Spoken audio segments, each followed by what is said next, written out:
Welcome to a world where ancient voices still whisper through the winds. Step into the timeless stories of native tribes, filled with sacred rituals, powerful legends, and deep-rooted wisdom. Grab your favorite drink, get comfortable, and prepare to walk the path of spirit, strength, and mystery. Tell us where you're watching from in the comments. Your roots matter here. If these stories move you, give this video a like and subscribe for more sacred journeys. The drumbeat are calling. Let the journey begin. They built cities before Europeans stepped ashore. They forged an entire alphabet from memory. They survived a 1,000-mile death march, only to rise again, speaking their language into microphones and courtrooms. This is not a story about extinction. This is the story of the Cherokee, a nation shattered, scattered, but still singing. Sequoia sat at the river's edge one autumn evening, the last golden rays painting his face as he watched water slide over stones. Around him, the woods hummed with cicada songs, and the world felt vast, steeped in history, spirit, and unsaid words. But Sequoia carried a quiet obsession. Why did his people have no written language? Why could the colonists read and write? But the Cherokee spoke in tongues that vanished like smoke when the storytellers died. He began with sticks and sand, carving marks as if they were leaves falling in patterns. He watched his daughter learn shapes and repeat them.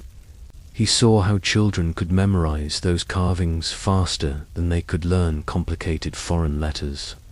Night after night, by firelight, he shaped symbols, tested them, taught them to friends who had never seen something like this before.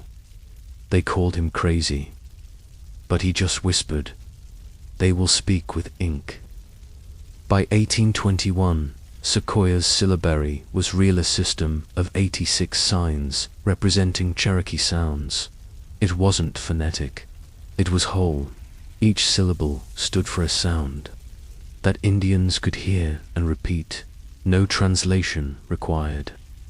Within months, people who had never touched pencil or paper were writing their own names. Within a year, the Cherokee Phoenix newspaper printed sermons, laws, letters, even poetry, all in Cherokee.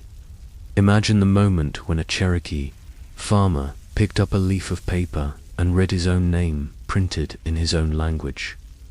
Imagine seeing your prayers on a page. Imagine your children learning to read by candlelight, discovering a world alive with symbols carved just for them. It was magic, an act of defiance wrapped in cedar bark and moonlight.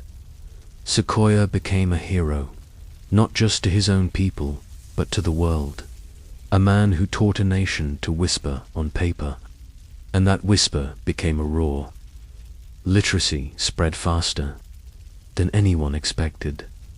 Towns held reading circles, councilmen debated policy in Cherokee, teachers met for training, citizens became authors, textbooks were printed. Missionaries realized the Cherokee didn't need instruction, they already had a library inside their minds.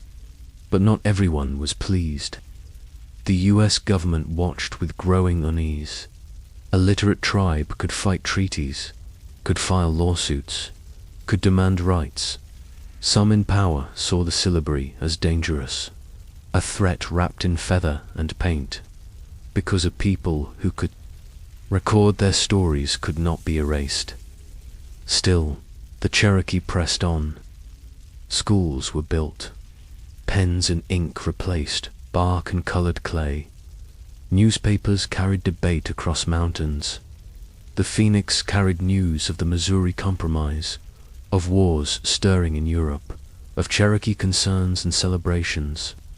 Writers spoke of traditions, of clan laws, of dreams. Soon, Cherokee language press was rivaled only by English newspapers in the southeast, and all of them read both. Sequoia himself never wrote a novel or essay, but his gift was deeper. He gave Cherokee tools to define themselves in their own words. He gave them power to remember, to teach, to resist. In doing so, he reshaped history, instead of being a story written by outsiders. The Cherokee could now write their own story on their own terms, in their own voice. And for a time, in a world that believed one alphabet owned truth, the Cherokee proved that truth can be new, can be carved, can be fashioned from stars. So when forced removal came, when treaties were broken, and when tears fell on frozen ground, the Cherokee did not silence themselves. They wrote. They recorded names of those who died. They sent letters to officials. They documented the injustice in burning ink and fresh tears. And even on the trail of tears, handwritten notes pinned to council wagons demanded the world remember. This was their land, their people, their blood. That legacy lives today. In Cherokee. In stallers teaching the language in apps. In bilingual street signs posted in Oklahoma towns and North Carolina hills. In children reciting Sequoia's syllables in classrooms named for him. In newspapers still printed. Radio shows and podcasts delivered in a language that once only floated in dreams. Sequoia's syllables are more than symbols. They are the pulse of survival, the bridge between centuries, the proof that a people who write cannot vanish. They are star syllables, burning words that mapped a path for an entire nation. His story did not end at his grave. It lives in every pen lifted, every letter written, every child tracing Cherokee shapes with eager fingers. It lives in the knowledge that a single vision, nor man believing his people deserve their words, can reshape history. Because Sequoia looked at silence and thought, let's fill it with meaning. And so they did. Long before paper, before even the syllables burned into bark and history, there was fire. Not just the flame that warmed the bones or cooked the corn. No, the first fire, the one the Cherokees say came from the lightning strike at the edge of the world, where animals once spoke, and the mountains whispered secrets through the trees. At midnight in those ancient hills, stories were not told. They were lived. Spirits walked like fog across the valleys. Deer listened like priests. And every shadow had meaning. The Cherokee believed the world was created in layers, not just land and sky, but realms of sacred direction. The upper world, where good spirits live. The lower world, where chaos brews. And in between us, people, walking a tightrope between balance and ruin. The clans were more than bloodlines. They were cosmic anchors, living threads, tying people to spirit, earth, and law. 7 clans, 7 sacred fires. The Wolf Clan, guardians of justice. The Deer Clan, swift messengers. The Bird Clan, watchers of the sky. These were not names, they were roles written into the bones of the people. You didn't marry within your clan. It would be like marrying your own reflection. And every child carried the mother's clan, like breath passed through time. Dreams were not entertainment. They were guidance. A medicine man once said, "The spirit visits us at night when the body is too tired to interrupt." Visions of owls, rivers reversing, or mountains glowing were omens, signs from the spirit world. And if someone dreamed of fire in the chest, it meant the ancestors were speaking. They didn't build churches. They didn't need to. The riverbank was their altar, the woods their cathedral, and the fire circle the heart of it all. At the center of every Cherokee town burned the sacred fire. It was tended constantly, never let die, because that flame was more than light. It was history, memory, promise. When people gathered, they didn't just talk, they circled. danced, chanted. The stomp dance, in particular, was not performance. It was petition. Rhythm was prayer. Footsteps beat like drums calling ancestors closer. Spiritual balance was law. If a person killed, even in defense, they had to go into ritual exile. Not as punishment, but purification. A spiritual wound had been opened, and it needed healing, not revenge. The worst thing you could do wasn't murder. It was imbalance, disharmony, a broken link in the sacred chain. And when that happened, the medicine people stepped in, not just with roots and herbs, but with story, dance, sweat, and fire. Thunder beings ruled the storm. Uktena, the horned serpent, lurked in dark waters, part dragon, part lesson. It guarded power and punished greed. Even animals had stories. The turtle held the land on its back. The possum played dead, not out of fear, but wisdom. And the bear, oh, the bear. It stood between worlds. Its spirit was called in war, in healing, in dreams. And always, beneath everything, was fire. There's a legend that tells of a time when the world was new and only animals could speak.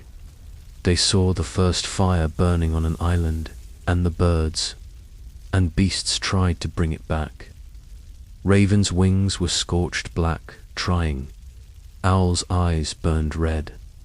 Only the little water spider, riding the river with a clay pot on her back, brought it home quietly, without pride. From that fire, Cherokee towns would forever rise. To be Cherokee meant to live within that story where morality came not from laws, but from relationship. You didn't kill the deer without prayer. You didn't speak carelessly near water. You didn't take without giving something back. Because every action echoed. Even death wasn't the end. Spirits lingered, not always in fear or pain, but in continuation. Burial was sacred. The body returned to the earth, the name not spoken for a time so it could find rest. But names came back in children. Ancestors visited in hawks, dreams, and sudden chills. Life was a circle, not a line, and the flame in the center never died. Modern churches stand on Cherokee land now. Glass crosses, speakers, microphones. But if you walk deep enough into the hills, where pine needles muffle your steps, and the stars seem closer, you can still feel it. The pulse of that first fire, still burning somewhere beneath the moss and wind. And though the stomp dancers don't, echo is loud, and the stories are told now in whispers and schools. That rhythm never left. Because spirit is not something you lose. It waits beneath your name, beneath your skin, beneath your voice when you speak something ancient without knowing why. The clans remain. The fire remains. The dreams still come. And so we return now. From spirit to survival. From myth to the moment when stories met soldiers. And fire met steel before the soldiers. Before the forced marches and treaties signed with shaking hands. Before names were erased and replaced by numbers. There was a life ordinary, intimate, and quietly sacred that unfolded in the rhythm of the land. The Cherokee called it home. It was not the kind of home built in straight lines and fences. It was a home carved into valleys, scattered through dense forest and tucked along rivers that shimmered like silver veins. Here, Cherokee families lived in dwellings made of river cane, bark, and mud. Not fragile, not primitive, but crafted with deep knowledge. In summer, they built airy homes with open frames to let in the breeze. In winter, they packed their lodges with clay, forming domed houses that held in heat like a mother's embrace. Each home had a hearth, and each hearth had a story. Fire was not just warmth. It was a gathering point, a teacher.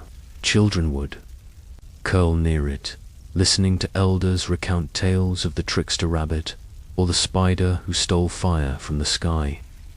These stories weren't entertainment. They were instruction, passed not in scolding but in symbols, shaping character like wind shapes a stone. Mornings began with the smoke of harmony cooking, corn soaked and pounded, the taste of generations. Corn was not a crop, it was a relative, grown with ceremony, blessed with gratitude. Beside it grew beans, climbing like prayers, and squash, spreading like shelter.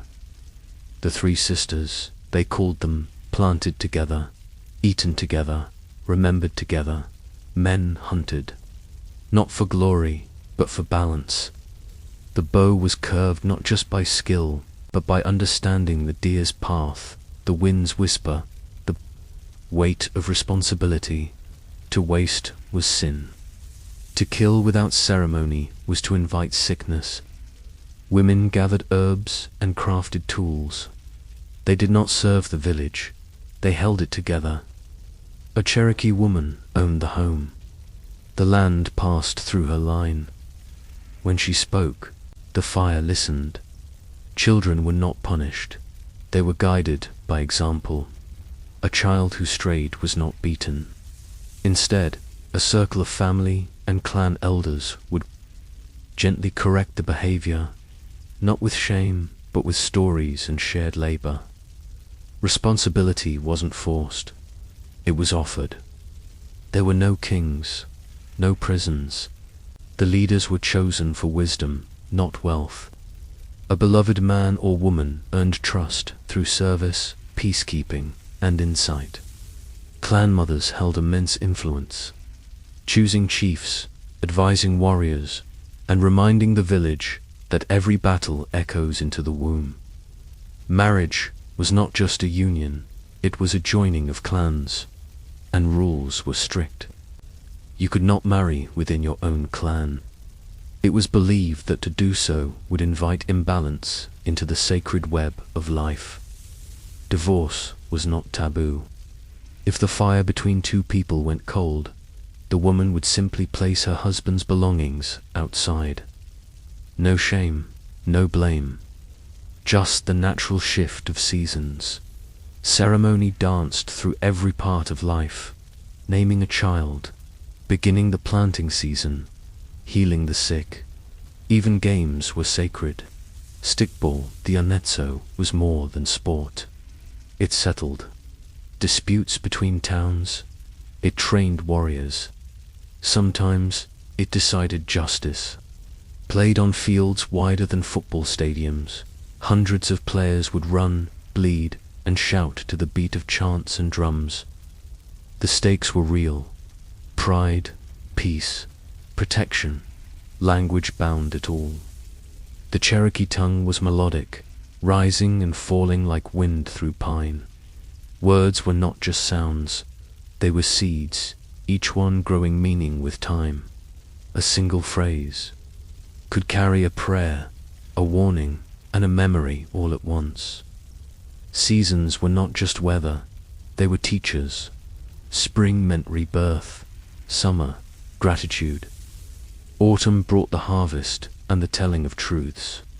And winter was the deep breath, the time for reflection, ceremony, and firelight stories.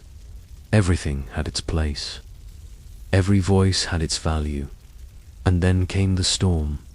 But before the soldiers came with maps and orders, before the treaties written in English stripped the hills of meaning, the Cherokee lived in a world balanced not by wealth or war, but by relationship, to each other, to the land, to the unseen. A Cherokee elder once said, "We didn't live on the land, we lived with it. And when you live with something, you don't take, you listen." They listened to the thunder and knew when the rains would come. They watched the birds and knew when to move their camps.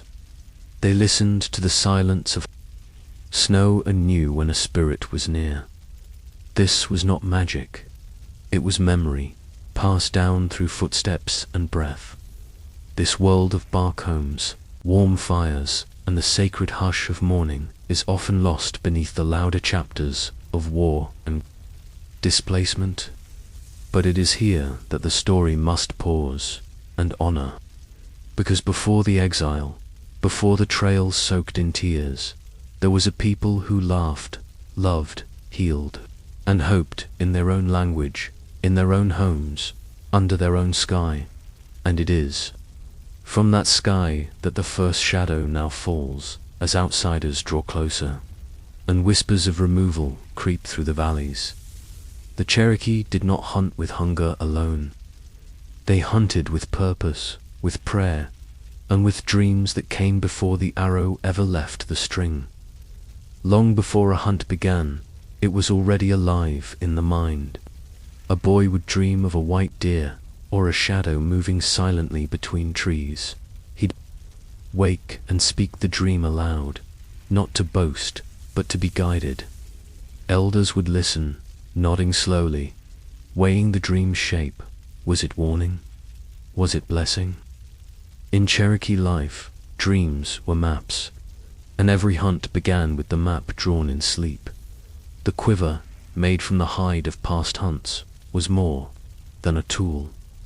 It was memory stitched with sinew. A warrior carried it, not just on his back, but in his soul. It held arrows tipped with flint or carved bone, each balanced by hand, each touched by smoke before being used. The bow itself, Uwati, was made from hickory or locust wood, soaked, steamed, and bent with care. When it was strung, it sang a song known only to its maker. No Cherokee hunter ever left without prayer. Not the kind muttered, but the kind breathed with intention, to the deer, to the bear, to the spirit of the animal who might give its life. The hunt was never conquest. It was a negotiation between worlds, and sometimes the forest said no. A Cherokee man did not hunt alone because he was strong, but because the silence between companions was part of the ritual. Together they moved like ghosts beneath sycamore limbs. They understood the rustle of squirrel, the dip of a raven's wing, the signs of tracks veering wide, not just as signs of prey, but signs of readiness. If the wind shifted, if the birds grew quiet, the hunt was postponed. To push forward would be disrespectful, and disrespect, in Cherokee belief, brought imbalance, sickness, drought, misfortune. But when the kill came, it was fast, clean, and never taken for sport. The blood was caught in cupped hands or leaves, returned to the earth with a blessing. The animal's body was used completely: meat for the fire, hide for clothing, bones for tools or music. Even tendons were dried and used for bowstrings, as if the animal lived on in every part of Cherokee life. Among the most honored hunts was for the bear, not because of meat alone, though its fat was prized, but because the bear was a spiritual sibling. To kill one was a heavy choice. The head was always burned or buried with ceremony, and the name of the hunter was not spoken aloud for. Days afterward, some hunters wore bear claws, not as trophies, but as reminders of what had been taken and what had been given. There were other sacred animals too: the eagle, whose feathers touched only the hands of warriors or priests; the owl, whose hoot could signal either death or deep wisdom, depending on how it arrived. Even snakes, especially the rattlesnake, were treated with awe. Killing one without cause was to invite the anger of the underworld. Women did not hunt large game, but their role in the hunt was vital. They prepared the meals, they prayed over the arrows, they sang the purification songs when the men returned, welcoming them with cedar smoke and water rituals. It was believed that the hunter carried the spirit of death back with him, not evil, just heavy, and women helped cleanse that weight, returning him to the balance of home.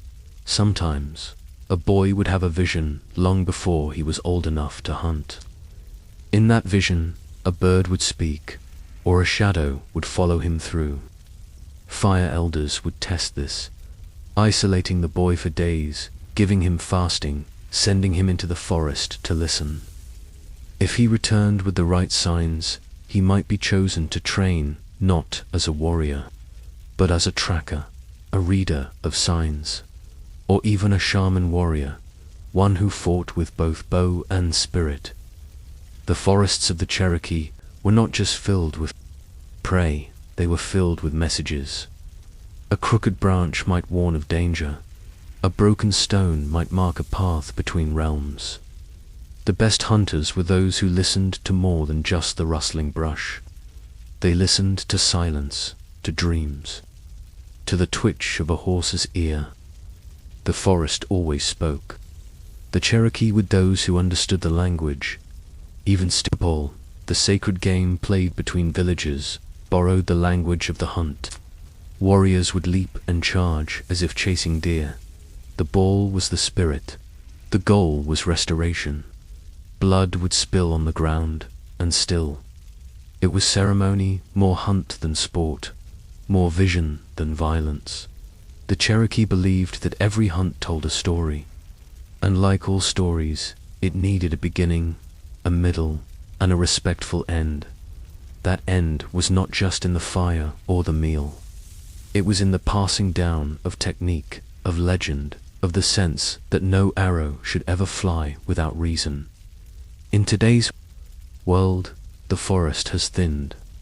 Highways carve through old hunting trails, but some still carry the quiver. Some still whisper thanks to the deer.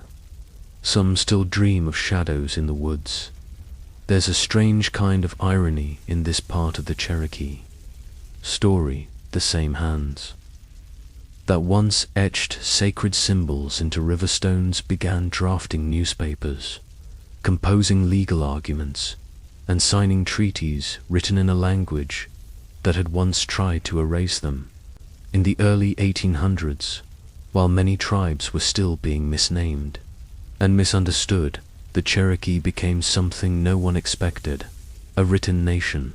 Their syllabary, invented by a man who had never learned to read English, changed everything. His name was Sequoia. He carved letters into wood like a blacksmith making sparks. People mocked him, feared him, called him a fool. But when his daughter Aoka sat beside him and sounded out each symbol aloud, when meaning rose from scratches, in bark the world shifted.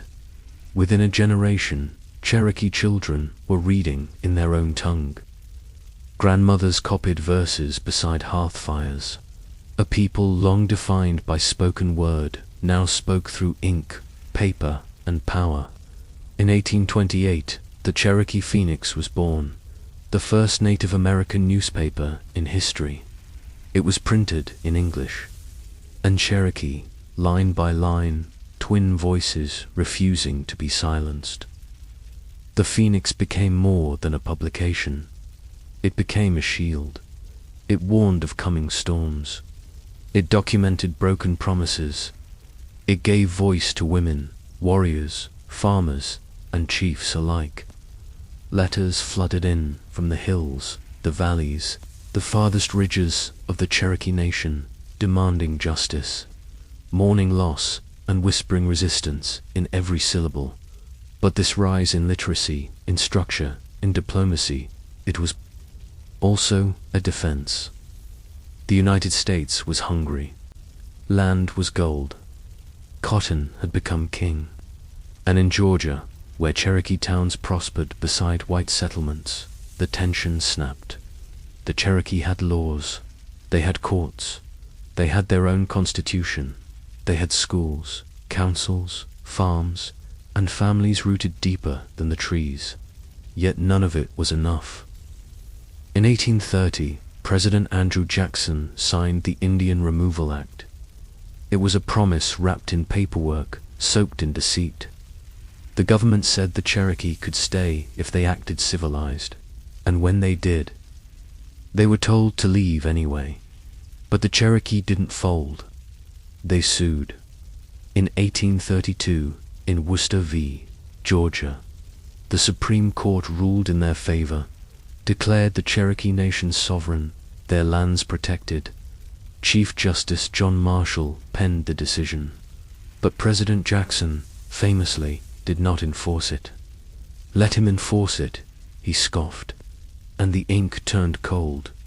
Treaties began to blur like rain on parchment. Names of chiefs were forged. Land was sold that was not theirs to sell. The Treaty of New Echota, signed in secret by a minority faction, without consent of the elected Cherokee leadership, sealed their fate. It traded ancestral land for a path west, a path that would become soaked in snow, sickness, and tears. But even then, Cherokee pens did not stop moving.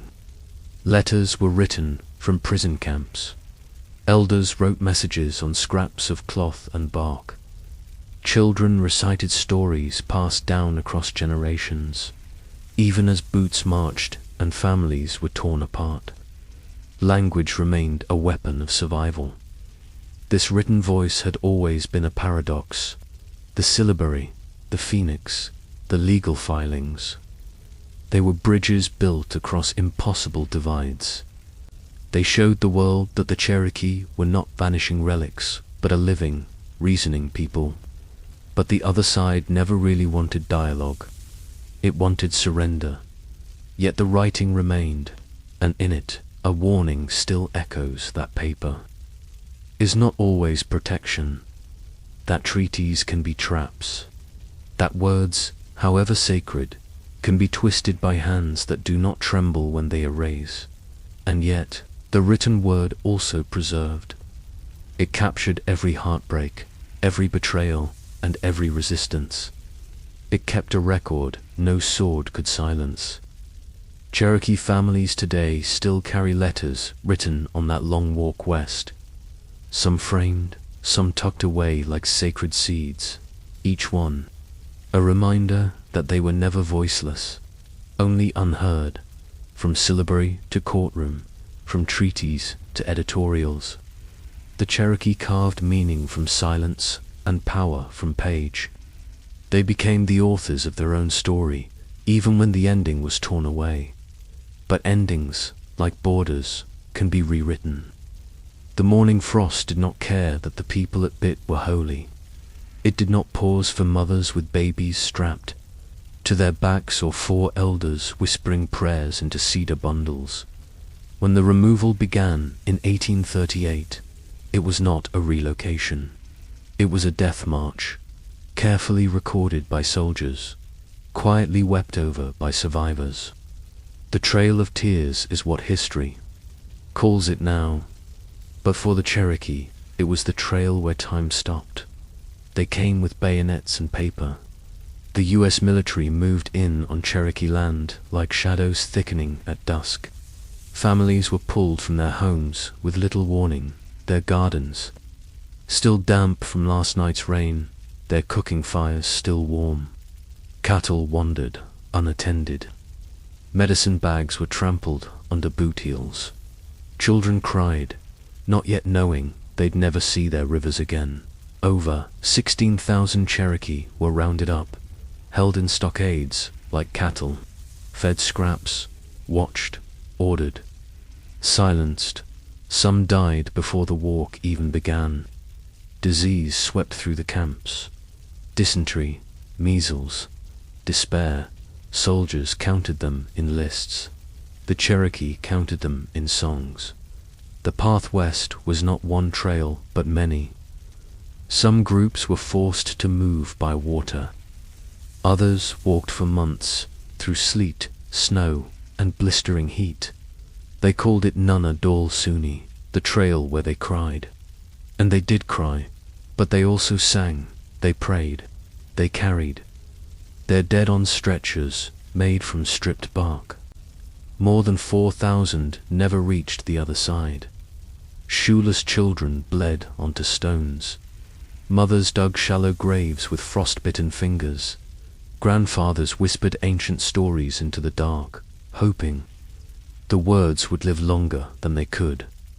People lost everything: their land, their homes, their language, their elders, their future, all so the Cotton Empire could expand and white settlers could sleep easier in stolen beds. But it wasn't just death. It was the method of death. So slow, so quiet, so bureaucratic, it almost didn't look like murder. US officials called it a necessary measure. Historians called it policy. The Cherokee called it what it was: betrayal. And yet, within that frozen nightmare, there were moments that should not be forgotten. A young boy who gave his only blanket to his sister. A woman who sang each night to the stars so the spirits would know where they were. A man who carved tiny prayer symbols into tree bark as they passed, hoping some future traveler would know they had lived and walked and loved. One Cherokee woman, later interviewed in her 90s, said the soldiers didn't understand why we kept singing. They thought we were fools. But we were trying to keep the dead company. This is not just a historical fact. It's a human truth. When all else is stripped away, we still sing, we still speak to the sky. When the march finally ended, it wasn't an ending. It was the start of another grief. The land they were sent to was unfamiliar. No rivers to greet them by name. No hills shaped like the stories their grandmothers used to tell. But the Cherokee did not fade. They did what they had always done. They rebuilt. They planted corn again. They gathered herbs again.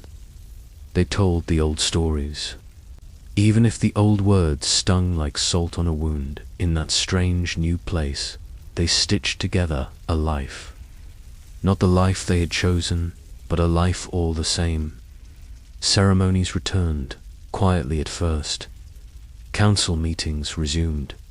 And when the first Cherokee child born after the march took her first breath, they named her something sacred. Something that meant survival. The Trail of Tears is not just about the journey. It's about what the journey tried to kill and what it failed to. The government thought it could move a people like stones on a map. But the Cherokee were not stones. They were fire dot. And now that fire would have to burn through memory, through loss, through the bones of ancestors buried in shallow ground beside long-forgotten roads. The wind still moves through those trails. And if you listen closely, you might hear more than just leaves rustling. You might hear the songs of the ones who walked, who wept, who refused to disappear. They said the Cherokee were gone, that the trail had ended them, that the old ways had been folded into dust and silence. But beneath the surface of exile, culture did not vanish. It went underground. Like roots in winter, the Cherokee spirit waited, hidden in lullabies, carved into tools, spoken in code. What could not live in daylight learned to thrive in the shadows. In the aftermath of the Trail of Tears, the survivors were thrust into an unfamiliar land, physically and spiritually dislocated. The US government had hoped to erase more than their bodies. It wanted to erase memory, but the Cherokee refused. Even in silence they remembered. They stopped dancing publicly. They stopped speaking around soldiers. They stopped ceremonies for the sake of their children. But in private, everything remained. Songs were whispered over sleeping. Babies, sacred herbs, were gathered at dusk. Stories were disguised as bedtime tales. The stomp dancers continued in secret groves where the trees guarded them like sentinels. It wasn't just survival. It was resistance. Elders taught children that their prayers now had to wear masks, like the animals in their legends. The fire was still alive, but now it burned low and hidden. behind carefully drawn curtains and beneath floorboards lined with hushed voices. In those dark years, a Cherokee grandmother might say, "We don't speak of the stories out loud, but remember the rhythm. Remember the way the crow speaks when the wind changes. That's how you'll know." And so, a generation learned to listen without showing, to carry sacred things in the chest, not in the open hand. Missionaries arrive, teachers with Western names, textbooks that never once mentioned Selu, the Corn Mother. Yet inside Cherokee homes, the old names remained. Every pot passed down, every tool carved with tiny notches, became a secret monument to what had once been free and proud. Women braided traditions into their children's hair. Men sang into the forest while hunting, weaving ancient chants into the morning mist. These acts weren't nostalgic, they were acts of rebellion. When a language is outlawed, every sentence spoken in it becomes a protest. Some Cherokee chose to blend in, adopting European dress, converting to Christianity, taking on English names. But even among those who seemed assimilated, something sacred still stirred. A glance exchanged at a council meeting, a phrase slipped in at the end of a prayer, a pouch of sacred tobacco hidden under a floorboard. Underground culture means survival under pressure. It means elders teaching myths as metaphors so that outsiders wouldn't know they were hearing the blueprints to the universe. It means pretending not to know while knowing everything. It means holding history in your breath, because even writing it down could be dangerous. This hidden life wasn't a retreat, it was a long inhale, preparing for the moment when it could exhale again. A cultural breath held across decades, and in the quiet, the Cherokee learned who their truest protectors were. The grandmothers who remembered every syllable, the dancers who kept time even without drums, the children who asked about stars in the old way. And yet, silence has a cost. Many stories were lost in that silence. Some words slipped away like birds startled into flight. Some dances are now only half remembered, and yet, even loss carries a memory of presence. Even a forgotten song leaves behind the feeling that once someone sang. What saved the culture wasn't a textbook or a museum. It was love. Love for language, love for ancestors, love for children not yet born. That love moved underground like spring water, cool and quiet, threading through stone. Unkillable, the Cherokee learned to pass their history like seeds, small, precious, easily hidden. And one day, when the soil was ready, those seeds would break through the surface again. But first, they had to survive the dark. So much of Cherokee identity was held in the spaces between words, in the way a meal was prepared, in the way an animal was thanked, in the silence before a prayer. The world saw a culture in decline, but underground, a heartbeat never stopped. This is not a story of defeat. It's a story of a people who became their own secret and kept it safe. And now the secret is waking. It began with a promise, a paper promise, stiff with ink and lies. In 1887, the Dawes Act swept through Indian country like a blade wrapped in velvet. To some, it sounded like progress, a path to citizenship, a chance for land. But for the Cherokee and other native nations, it was the beginning of a new kind of disappearance, not through war or exile, but through the erasure of names, lines, and belonging itself. The US government wanted the land, but they couldn't take it outright. Not anymore. So they devised a new strategy: break the land into pieces, divide it into private plots, and tell the Cherokee they were now owners. No more communal land. No more sacred woods shared across generations. Each family was assigned acres like numbers on a receipt. But the fine print, always the fine print, said that anything left over would be sold to white settlers. This wasn't just about land, it was about identity. To receive a plot, you had to be placed on the Dawes Roll, a federal list that declared who was Indian enough to count. The government split Cherokee people into categories: full blood, mixed blood, freedmen. Families were torn apart by bureaucratic guesswork. A person's identity was reduced to ink on a form filled out by a stranger who didn't speak the language, a stranger who didn't know the stories, a stranger who didn't care. It was a strange and brutal thing to be told that your heritage, your tribe, your spirit could be defined by a census clerk in a field tent. Many Cherokee refused. They didn't want to be part of the roll. They didn't believe in measuring blood like cattle. But refusal meant erasure. No land, no recognition, no future under US law. Some names were written down wrong, misspelled, misunderstood. Others were left out entirely. Children were counted while their parents were not. Siblings ended up in different categories. Families who had once walked together in ceremony were now divided by paperwork. And what of the freedmen? The black men and women once enslaved by Cherokee citizens, many of whom had intermarried, shared families, shared pain.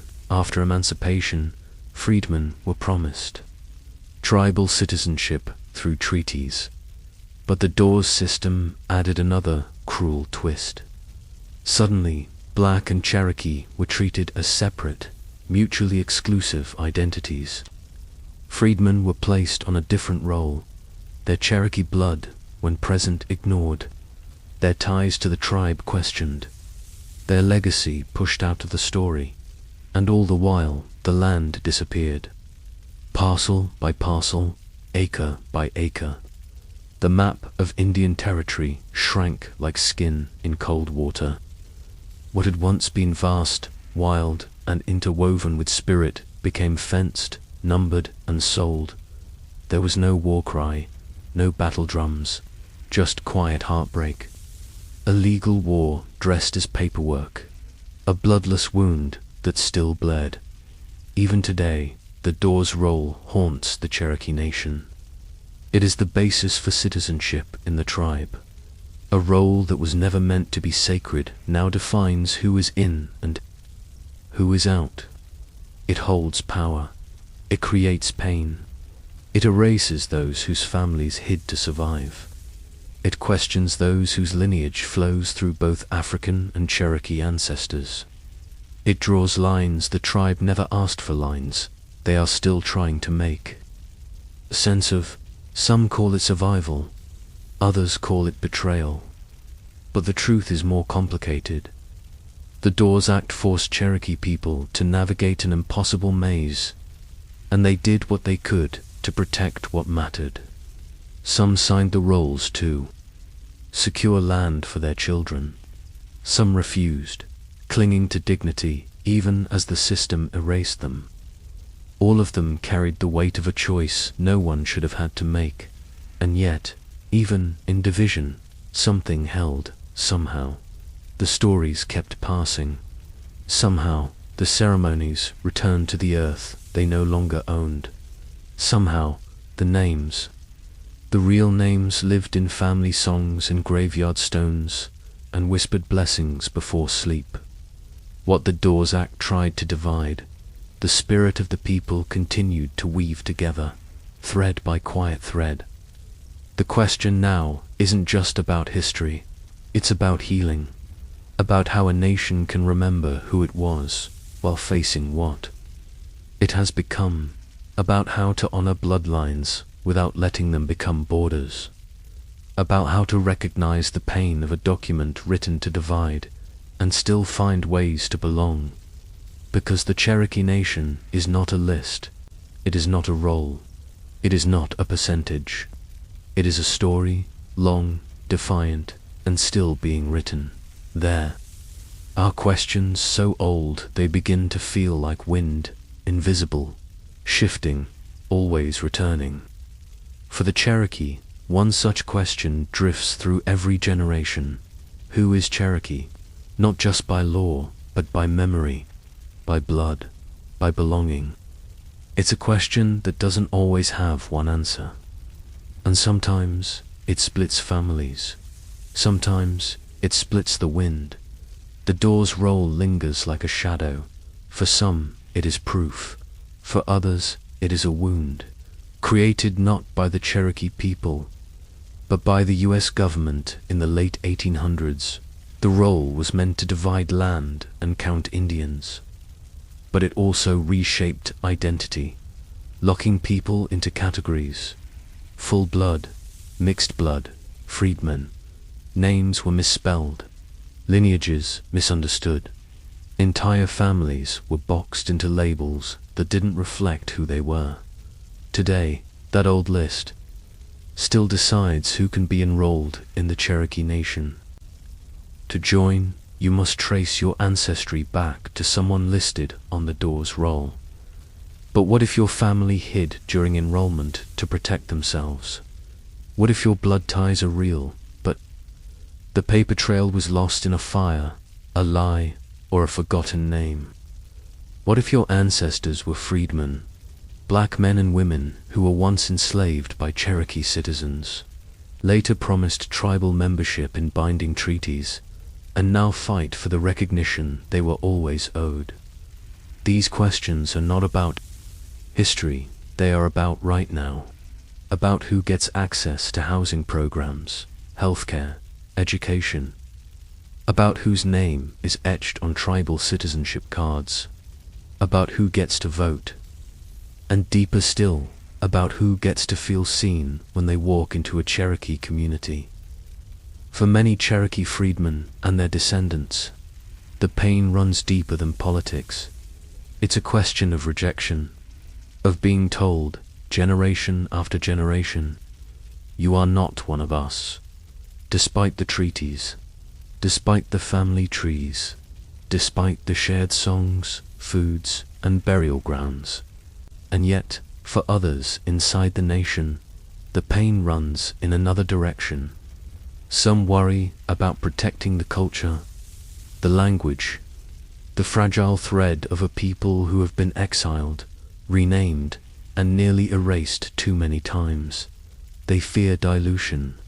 They fear losing what little is left. They don't always see exclusion as cruelty. They see it as defense.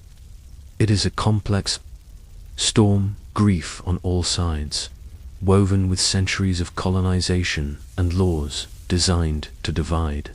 And in that storm, the question keeps turning. Who is Cherokee? Is it the grandmother who speaks Cherokee but has no documents? Is it the young boy in Oklahoma whose great-great-grandfather was listed as a freedman? Is it the man in North Carolina who can trace his blood but has never lived on tribal land?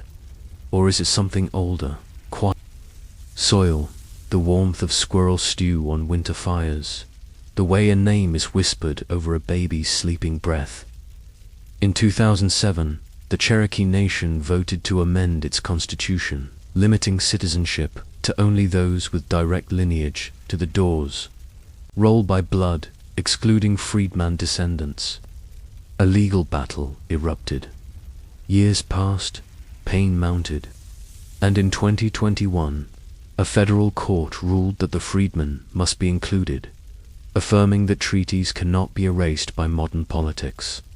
That ruling didn't erase the pain, but it sparked something else, conversation. Across Cherokee Nation today, the question is no longer silent. It's being spoken aloud in council meetings, in family kitchens, in classrooms, in song. People are wrestling with it together, slowly, uneasily, sometimes beautifully. For some, Cherokee means culture. For others, it means ancestry. For others still, it's both, braided with grief and pride. The answer is not easy. But maybe it never was supposed to be. Maybe the Cherokee Nation, born of 7 clans, strengthened by exile, splintered by ink and war, was always meant to carry more than one truth. The question still splits the wind, but now the wind carries more voices, and in those voices something else rises, not just debate, but a desire to build a nation that remembers the past, but isn't trapped by it. A nation that makes room for all the stories, even the ones written in pain. The Cherokee Nation once fought to keep the land beneath its feet. Today, it builds futures on that same ground, futures carved from sovereignty, song, signal, and the strange hum of slot machines under fluorescent light.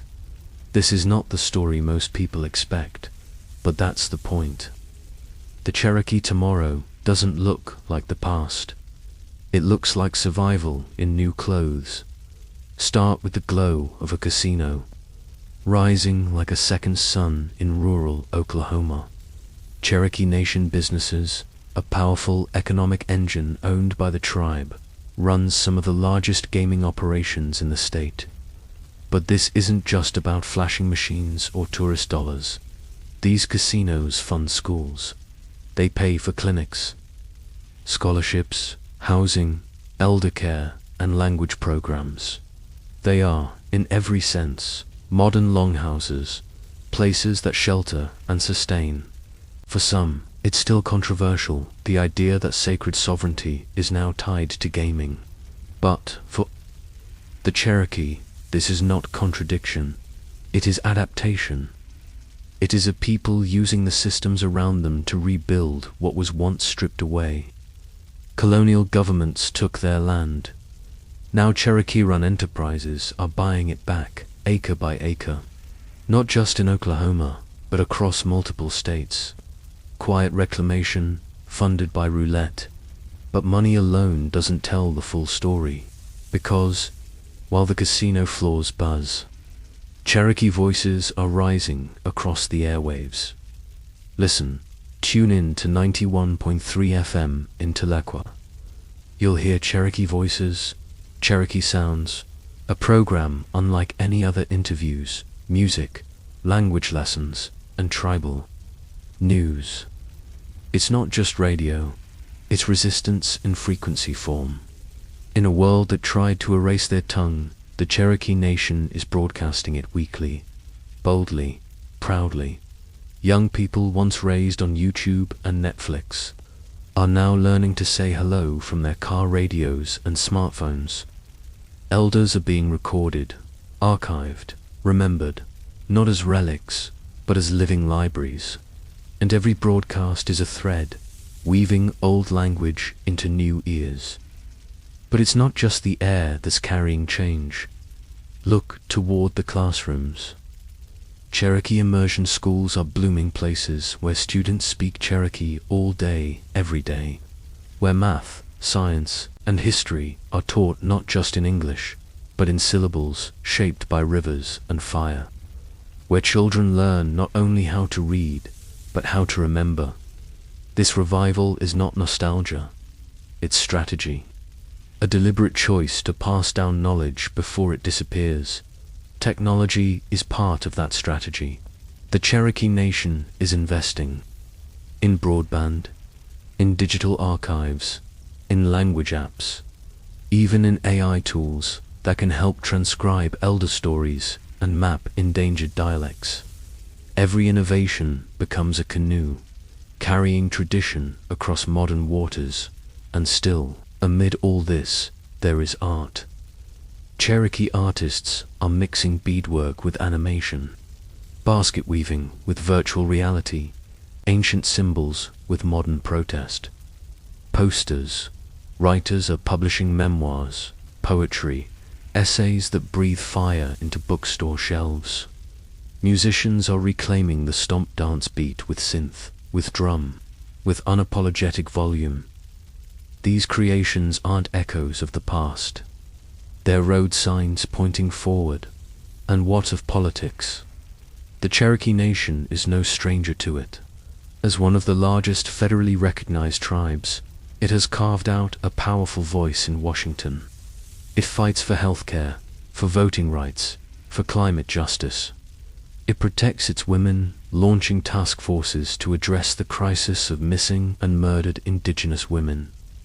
It challenges pipelines. It rewrites the story, not as victim, but as sovereign power.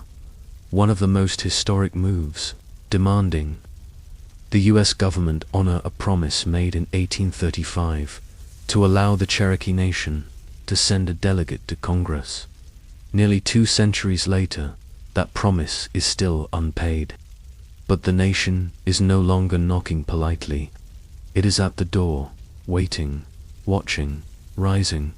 So what does the Cherokee tomorrow look like?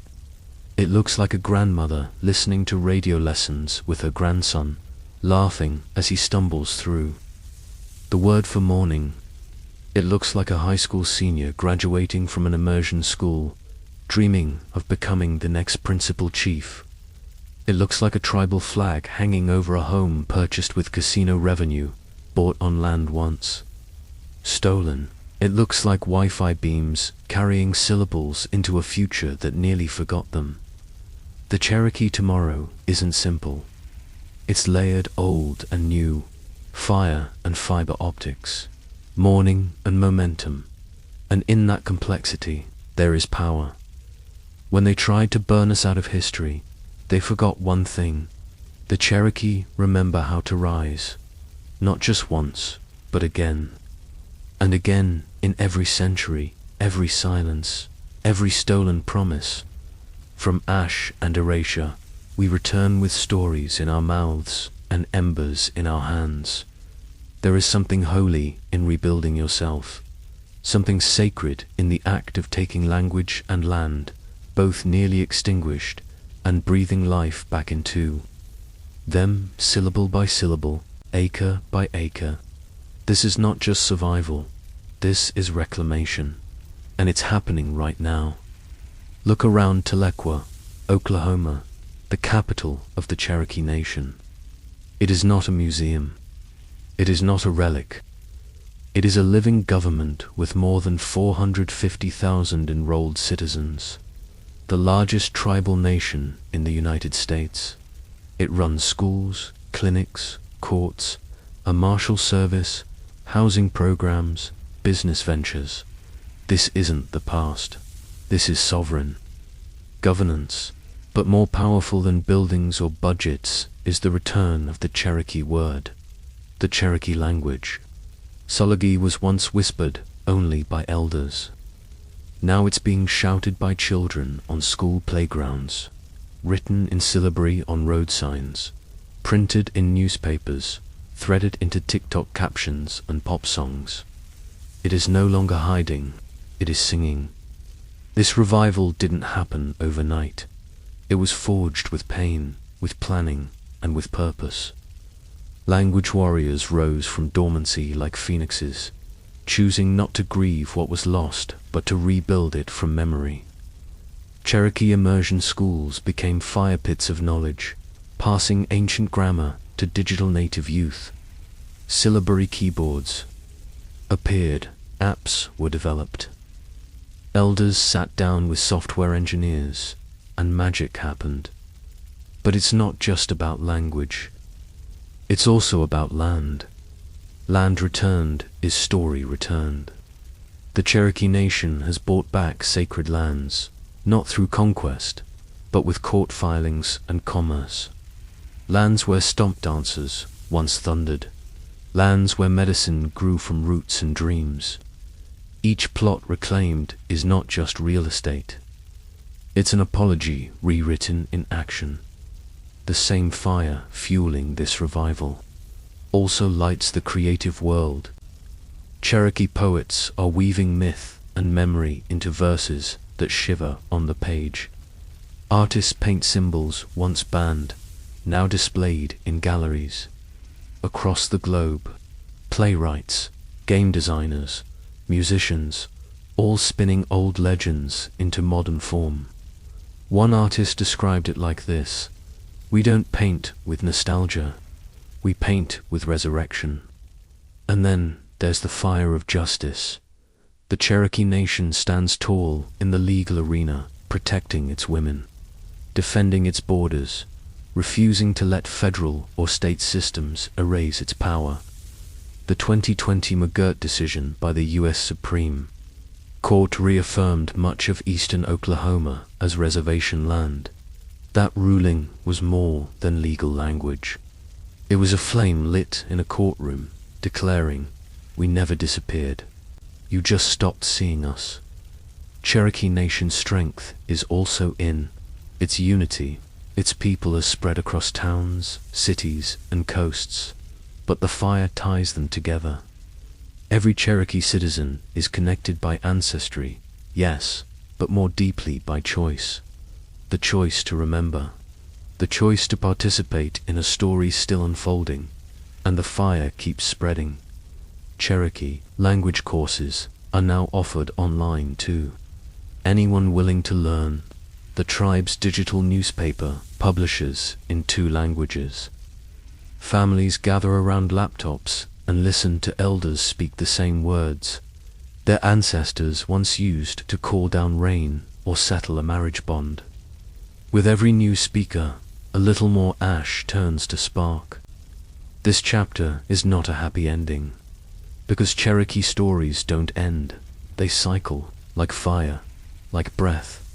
There will be more challenges, political fights, cultural pressures, the long shadow of erasure that still tries to stretch over the future. But the Cherokee Nation has already proven its answer. We rise, not because we were allowed to, not because we were invited back, but because that's who we are. A people who can burn and still build.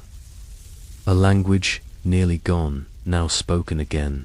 A culture buried, now dancing, now drumming, now dreaming. We are the phoenix, and our feathers are words and laws and songs. As the flame grows stronger, we now turn to one final moment. Not of conclusion, but of reflection, of legacy, of memory that points forward like a trail fire to the children not yet born, to the voices still waiting in the wind. This is our letter to you. It's not made of ink or stone, but of memory, breath, and stars. We don't know your names, or how your world will look, but we know this: you carry our fire. We write to you from a place that once forgot how to dream, a place where languages were almost lost, where the bones of ancestors whispered through stolen soil. But today we remember, we speak and we sing, not just for ourselves, but for you. The world told us we were finished, that we would fold into pages of history, silent and pitied. But instead, we became something else. We became the spark under the ashes, the syllables in the dark, the circle unbroken. If you are holding this story now, it means we did not let go. Not of our land, not of our language, not of our names. We are Cherokee. We were once scattered, split into lines and borders, tested by storms and trails of grief.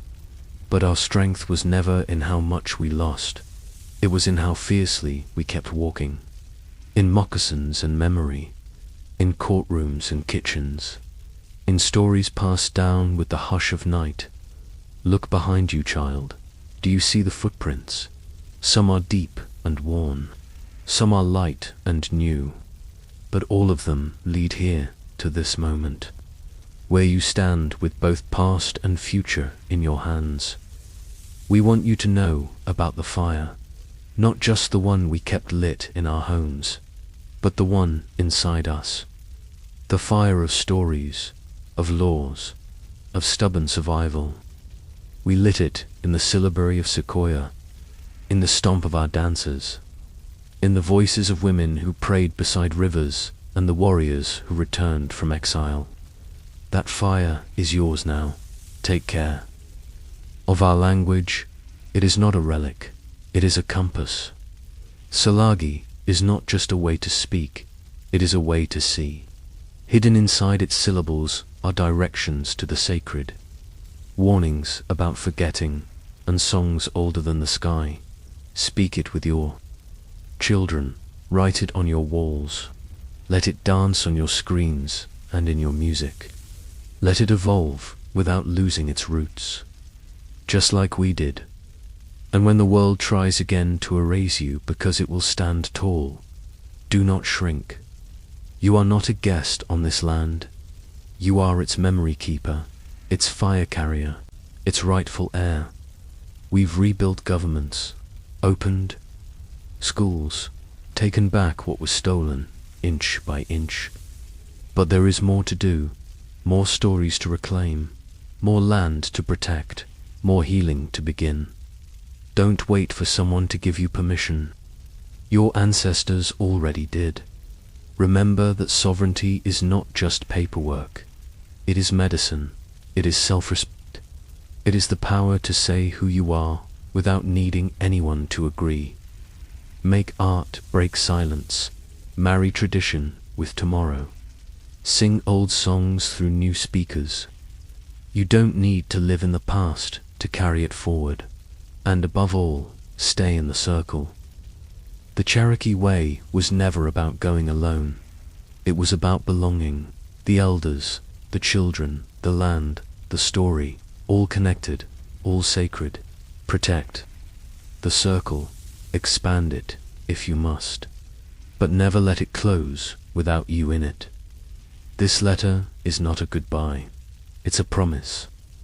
We've left you a fire, a voice, a name. You are not starting over, you are continuing, and when you stand beneath the stars, wondering if we see you, we do, we always will. This is our voice for the next 100 years. This is your fire now.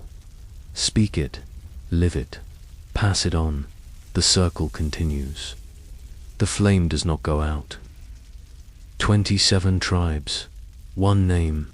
The Confederated Tribes of Siletz Indians are not a single people, but a woven fabric of survivors from across Oregon and Northern California.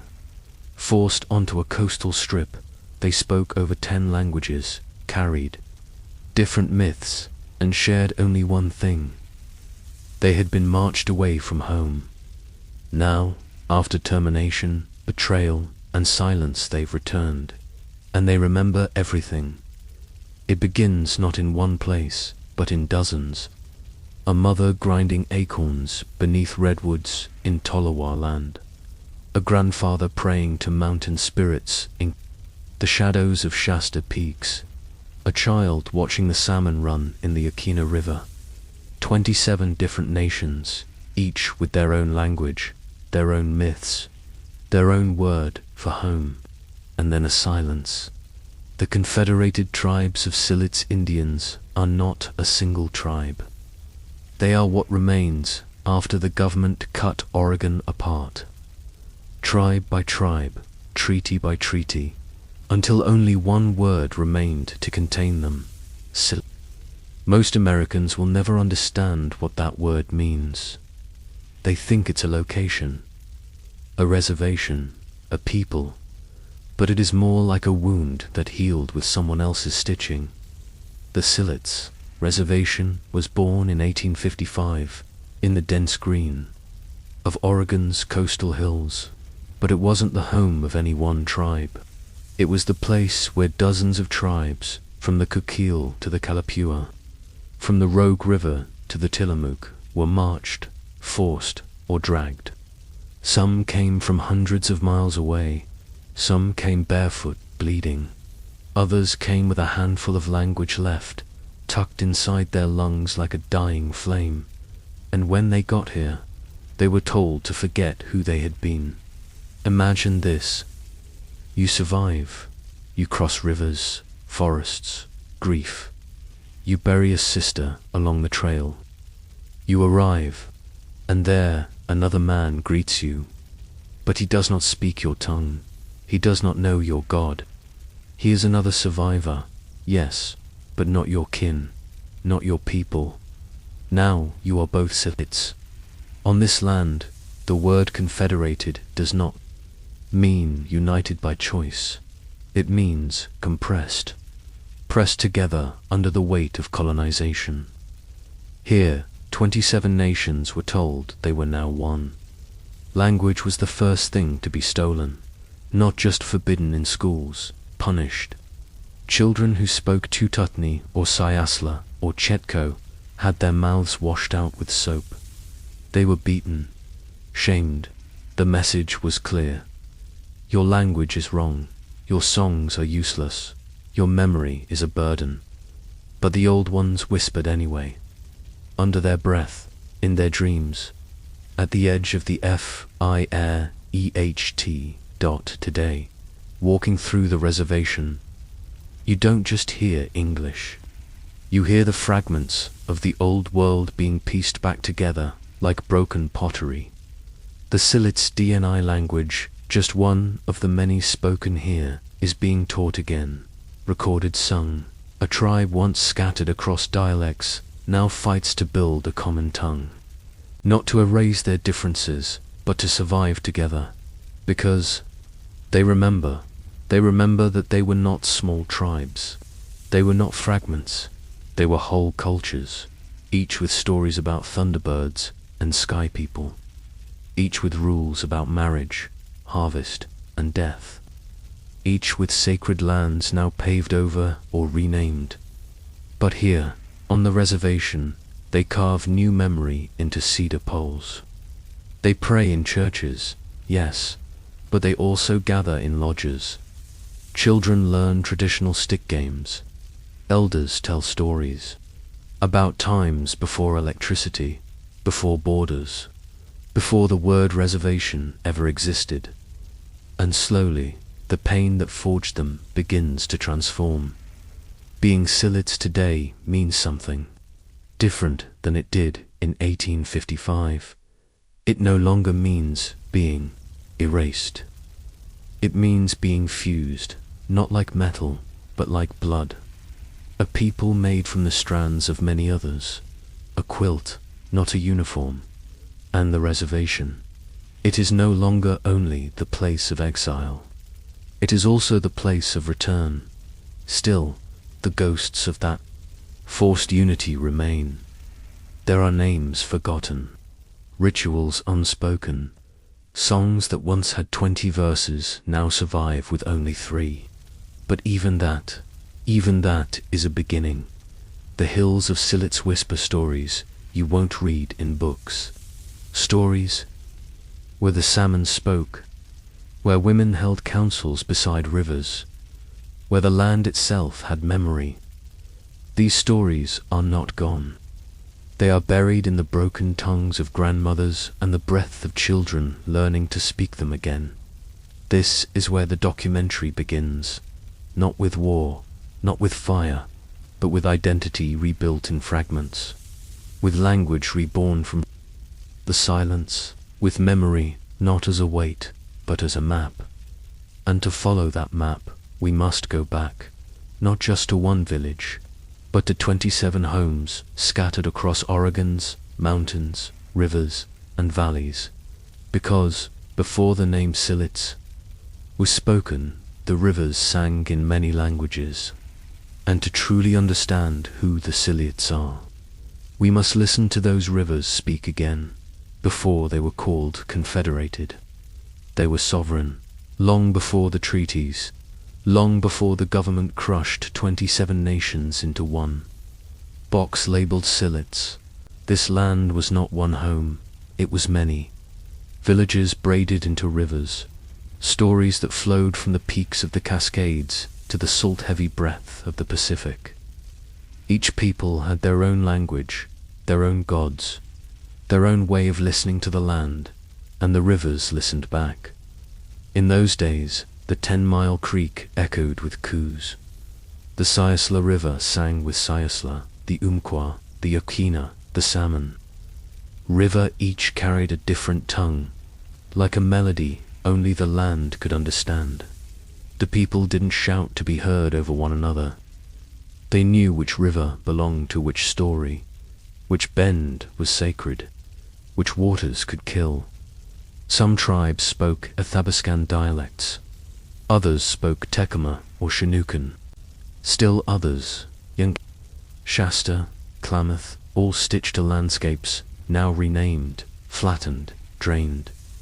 But back then, each tongue had a purpose, some for prayer, some for laughter, some to warn a neighboring village when white sails appeared on the coast. It's hard to imagine now, because the world taught us to think of tribes as a category, a list, a number in a census. But what the settlers didn't see or refused to understand was this: they weren't dealing with one people. They were entering a world built on layers, a linguistic forest. One language might die, but 10 others were still speaking. And so, when the Indian agents came, with pens, papers, and promises written in English, the people understood the danger. They didn't always speak the same words, but they recognized betrayal in any tongue. Still, the treaties were signed, and with that signature, the rivers stopped singing, not all at once, but slowly, the way a grandmother's voice begins to weaken, the way fewer children show up to the fire, the way stories are no longer told, because they hurt too much to remember in a language no one speaks anymore. Children were taken. Languages were outlawed. The boarding schools didn't just teach English, they buried everything else. They told a Tolowa child she was Silits. They told a Coquille boy he was Silits. They forced a Shasta elder to choose between silence or punishment. In one generation, the rivers went quiet, and yet not completely, because language does not live only in words. It lives in gestures, in dances, in the way a net is woven, in how salmon are smoked, how a woman combs a child's hair, how an elder touches the ground before prayer. Even when the mouth forgets, the body remembers. Today, if you visit the Silits Reservation, you'll still hear English, but in schoolrooms and gathering spaces, you might also hear something older. A word pulled from deep in the earth, cleaned, and spoken aloud by children who never knew they were born to carry it. The Silits DNI language, once considered extinct, is now being taught again. One of the only Oregon tribal languages with a growing fluent base. It's not perfect, it's not whole, but it's alive, and that matters, because this language, this single flame flickering in the dark, carries within it the spirit of many others. It's not just the tongue of one people. It is the air of all the voices that were quieted too soon. When a child says a prayer in DNI today, they are honoring not only their ancestors, but the ancestors of all 27 tribes who walked that trail of displacement. They are reminding the rivers how to sing again. And the rivers, they remember. You can see it in the way salmon return after decades, in the way eagles nest where they once fled, in the way sacred places once bulldozed, for railroads now stand, again with offerings left by young hands. Because when the language returns, so does the land, so does the soul. Not perfectly, not fully, but enough to begin again. The Silits are not trying to reverse time. They are building something new from what was nearly lost. They are weaving together languages like strands of cedar bark, not to erase difference, but to celebrate it. Each word recovered is a rebirth. Each sentence spoken aloud is a ceremony. Each language, even if only remembered in fragments, is a river singing its way back to the sea. And, just like rivers, the people cannot be trapped. Forever, they will find a way, around barriers, beneath fences, through cracks in stone. Because language, like water, always finds its path home. The longhouse is not a structure, it is a rhythm, a way of being that survives every forced march, every erased name, every tongue burned at the root. Before the term Confederated Tribes of Silits ever existed, there were people who gathered beneath cedar beams darkened by smoke, the scent of salmon clinging to the air like memory. 27 tribes, each with their own ceremonies, sat by their own fires. But when displacement came first through broken treaties, then through forced relocation to the coast reservation, it was the longhouse that held them together. Not a literal one at first, not in the beginning, just the idea of it, because when your home is taken, and your words are outlawed, and your ceremonies are criminalized, the law of the longhouse becomes survival itself, a law passed down not in courtrooms, but in quiet gestures, in the way you wrap cedar bark before the dance, in the way salmon bones are returned to the river, so that the salmon spirit will return. The settlers, the agents, the lawmakers, they didn't understand this. They thought if they outlawed the smoke, the fire would die. But the fire never left.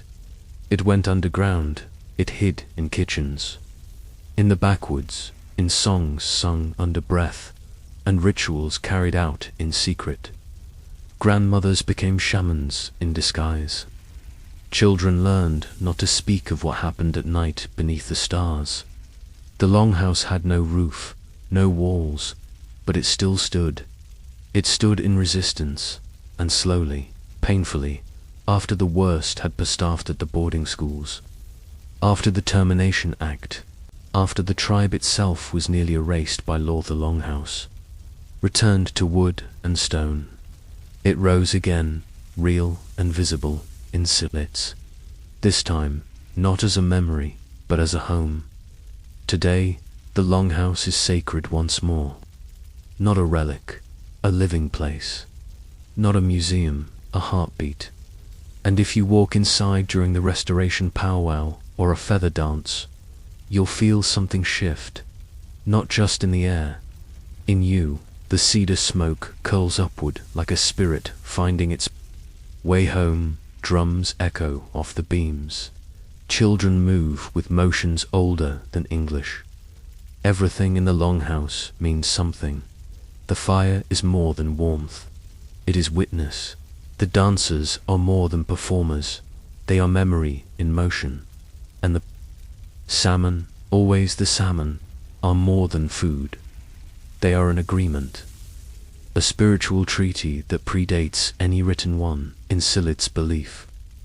When the world was still forming, it was the animals who offered themselves to the humans. The salmon stepped forward first. "You may eat my body," the salmon spirit said, "but you must never forget who gave it." That is why, even today, after a feast, the bones are gathered, cleaned, and respectfully returned to the water. To do otherwise would violate the law of balance, the law of gratitude, the law of the longhouse. But that law was tested when rivers were dammed and salmon disappeared, tested when children were told their ceremonies were evil, tested when even the smoke of the cedar became a political act. Yet the people remembered, and they rebuilt. Not just the rituals, but the reasons behind them. The cedar is not sacred because it smells good. It is sacred because it listens. The smoke is not ceremony because it rises. It is ceremony because it carries prayers no one else can hear. And the longhouse is not just a church or a hall or a gathering place. It is the answer to a question the colonizers never thought to ask. What happens when you force 27 nations to live as one? The answer is this: they build a fire that holds them all. Today, the longhouse in Silits does not belong to any single tribe. It belongs to all of them.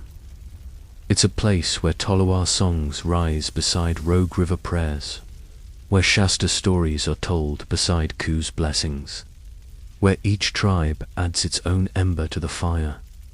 And so, the Longhouse becomes more than tradition. It becomes justice.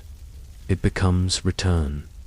It becomes proof that no matter how many borders are drawn, no matter how many laws are passed, no matter how many names are crossed out in government books, spirit cannot be terminated. Cedar smoke still curls. Salmon bones still return. The fire still listens. And those who sit around it still remember who they are. Because in the end, identity isn't held in papers or census counts. It is held in fire, and this fire is still burning. It didn't start with a treaty. It started with a march, one foot in front of the other. A line of people from 27 different nations, speaking different languages, carrying babies and burdens, walking toward a coast they had never seen. This wasn't one trail of tears. It was many, forgotten by textbooks, buried beneath Oregon's scenic beauty, and paved over by silence. But the land remembers, and so do the descendants of those who walked. The trail to Silits was not marked with signs or ceremonies. It was soaked with rain and blood. It wound through the thick forests and wet valleys of what would later be called Oregon, moving hundreds, sometimes thousands of native people from their ancestral homelands across the state and Northern California. They were promised protection, promised peace, promised food and medical care. Instead, they found desolation, a coastal wilderness without shelter, rations that never arrived, blankets infected with disease, soldiers with orders, not compassion. Between 1855 and 1856, the U.S. government forced dozens of tribes, Shasta, Kalapuya, Tacoma, Chinook, and Moronto, what became known as the Coast Reservation, which later shrank to become the Silits Reservation. The promise was unity. The truth was chaos. These were people who had never met. Some had been enemies. Some had no shared language. Many had no clue what was coming until armed men appeared at their village doorsteps, telling them to leave or be burned out. Some resisted. Some complied. All lost something. By the end of it, the state bled. Bled from the villages abandoned in the valleys. Bled from the sacred places left behind. Bled from the children buried beside the trail, names lost to time. Imagine the silence of that march. No Crisby, 'cause to cry was to lose hope. No stories, because stories only deepened the wound. Just the sound of wet feet and soldiers' rifles. And through it all, elders carried medicine bundles. Mothers whispered old songs. Warriors glanced behind them, memorizing the mountains they would never see again. This is the trail Oregon doesn't talk about, because it's easier to market wine country than genocide. Easier to celebrate statehood than confront how it was bought. With broken homes and stolen steps, the Coast Reservation stretched for over 100 miles, a narrow, wild strip. When they arrived, it wasn't ready. There were no homes, no supplies, just orders to survive. So they built their lives again from scratch. They cut timber and carved canoes. They traded across tribal lines. They taught each other words. They mourned what couldn't be saved. And they created something remarkable, a new confederation of nations that didn't ask to exist, but learned how to endure. But this resilience came at a cost. The land around them was soon eyed by settlers, timber barons, and politicians. The Coast Reservation was cut and cut, again reduced by executive orders and congressional acts. What had been hundreds of thousands of acres was whittled down to a patchwork. The people were boxed in again, and the trail never really ended. Because once you're displaced, the walk never stops. Some moved to Salem, others to Portland. Some vanished into labor camps or drifted toward cities during termination, their tribal names erased, their identity listed as unknown on census forms. But the blood still carried the memory, the feet still carried the echo.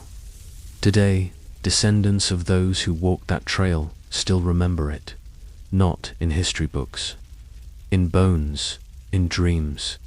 They remember their great-grandmother's silence when the state's name was spoken. They remember the tears of an elder when shown the map of where his people once lived. They remember the feeling of driving past a town their ancestors were forbidden to enter, because the trail that bled a state was not just about miles walked. It was about miles lost. It was about what happens when a people are forced to leave their stories behind, and still manage to carry them anyway. And in that brutal march was something the US government didn't count on. They created a confederation, yes, but they also lit a fire. Because once you take everything from a people and they still survive, what's left becomes unbreakable. What was meant to divide made them united. What was meant to erase made them remember. And what was meant to kill became the seed of resistance.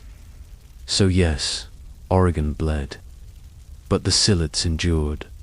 And now, with every step they take forward toward restoration, toward sovereignty, toward rebirth, they walk with the memory of that trail behind them, not to dwell on the pain, but to never, ever forget the price of survival.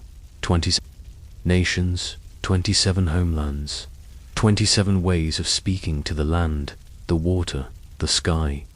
And yet, on paper, they were renamed, erased, reboxed, stamped and filed away as one. SILETZ. It sounds tidy, doesn't it? But no government file ever captured the pain of being turned into a label. No treaty ever reflected the heartbreak of a warrior from the Takelmos standing beside a healer from the Clackamas, both wondering if they would ever again see the rivers that raised them. The United States didn't see 27 nations. It saw a problem, and it solved that problem with a new name, one that made it easier to control, to diminish, to forget. But the people did not forget. Inside the longhouses and around the fire pits, they held on, some stubbornly, some quietly. They kept their basket patterns, their cedar prayers, their mountain songs.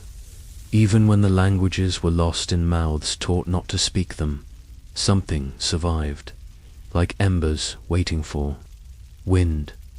The strange thing was, the Silets' name wasn't even theirs to begin with. It belonged to just one small band, one part of the original quilt, but it became the umbrella for all. Chasta, Molaya, Jakina, Klamath, Kalapuya, Shasta, Tututni, Coquille, and so many more. Some who arrived had once traded together, some had warred, others had never crossed paths until they were forced to. Share land, food, sorrow.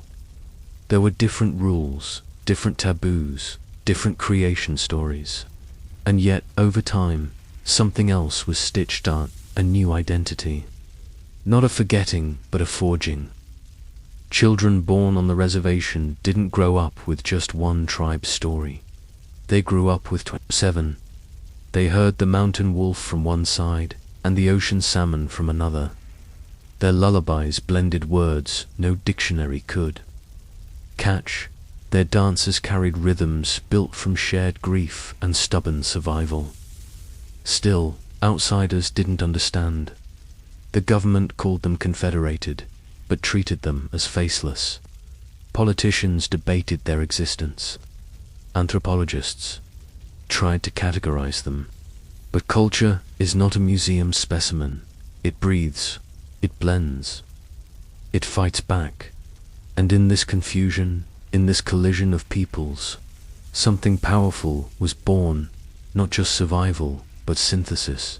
Imagine the courage it takes to preserve your culture when no one else sees its value. Now imagine doing it while your name, your homeland, your identity is folded into someone else's. That's what happened to the tribes that became the Confederated Tribes of Silits. But even as they were grouped, even as they were renamed, they refused to dissolve.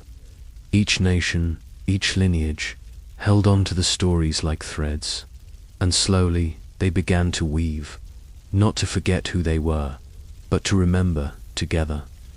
It was messy, it was painful, it was beautiful, because the truth is, being made one doesn't erase the many. It only changes how the story is told. The people didn't let the old identities die. They adapted. They let new children carry names from multiple nations. They preserved basket styles from different valleys.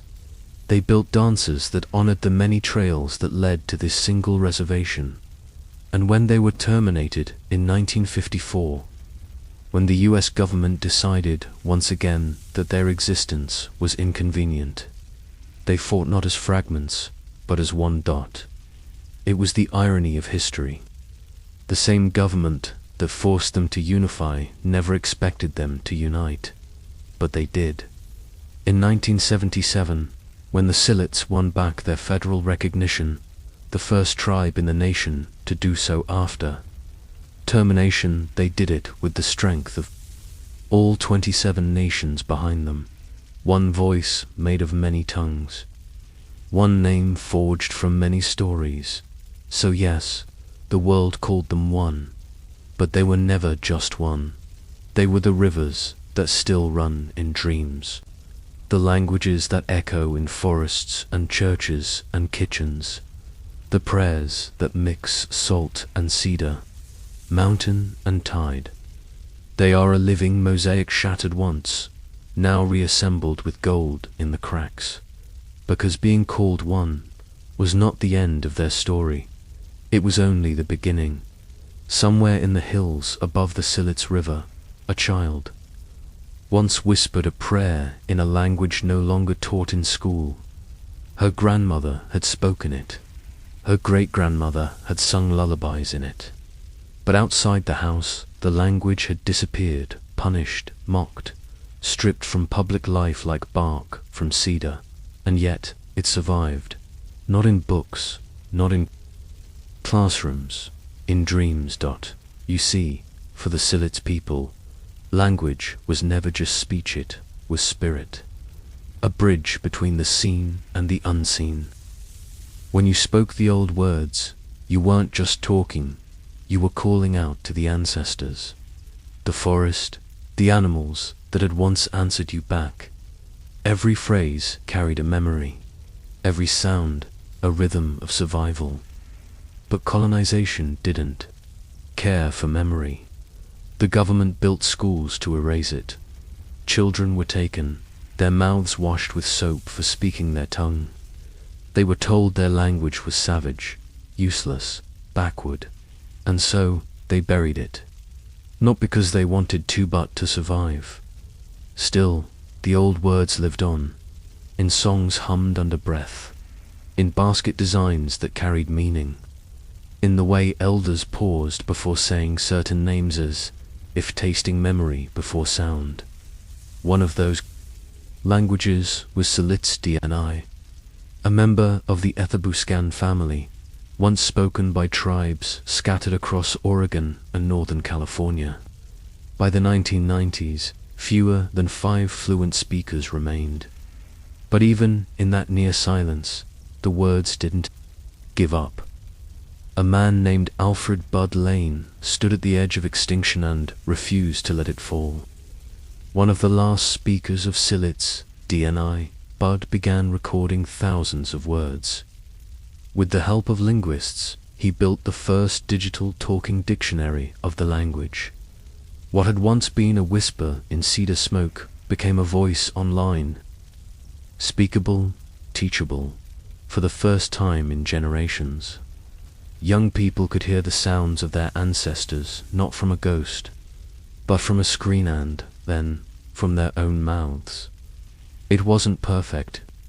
It was slow, sometimes painful, but it was real, because language isn't just about preservation, it's about belonging. To speak your mother tongue is to stand taller. To say your people's name in your people's way is to undo centuries of silence. The Silits knew that.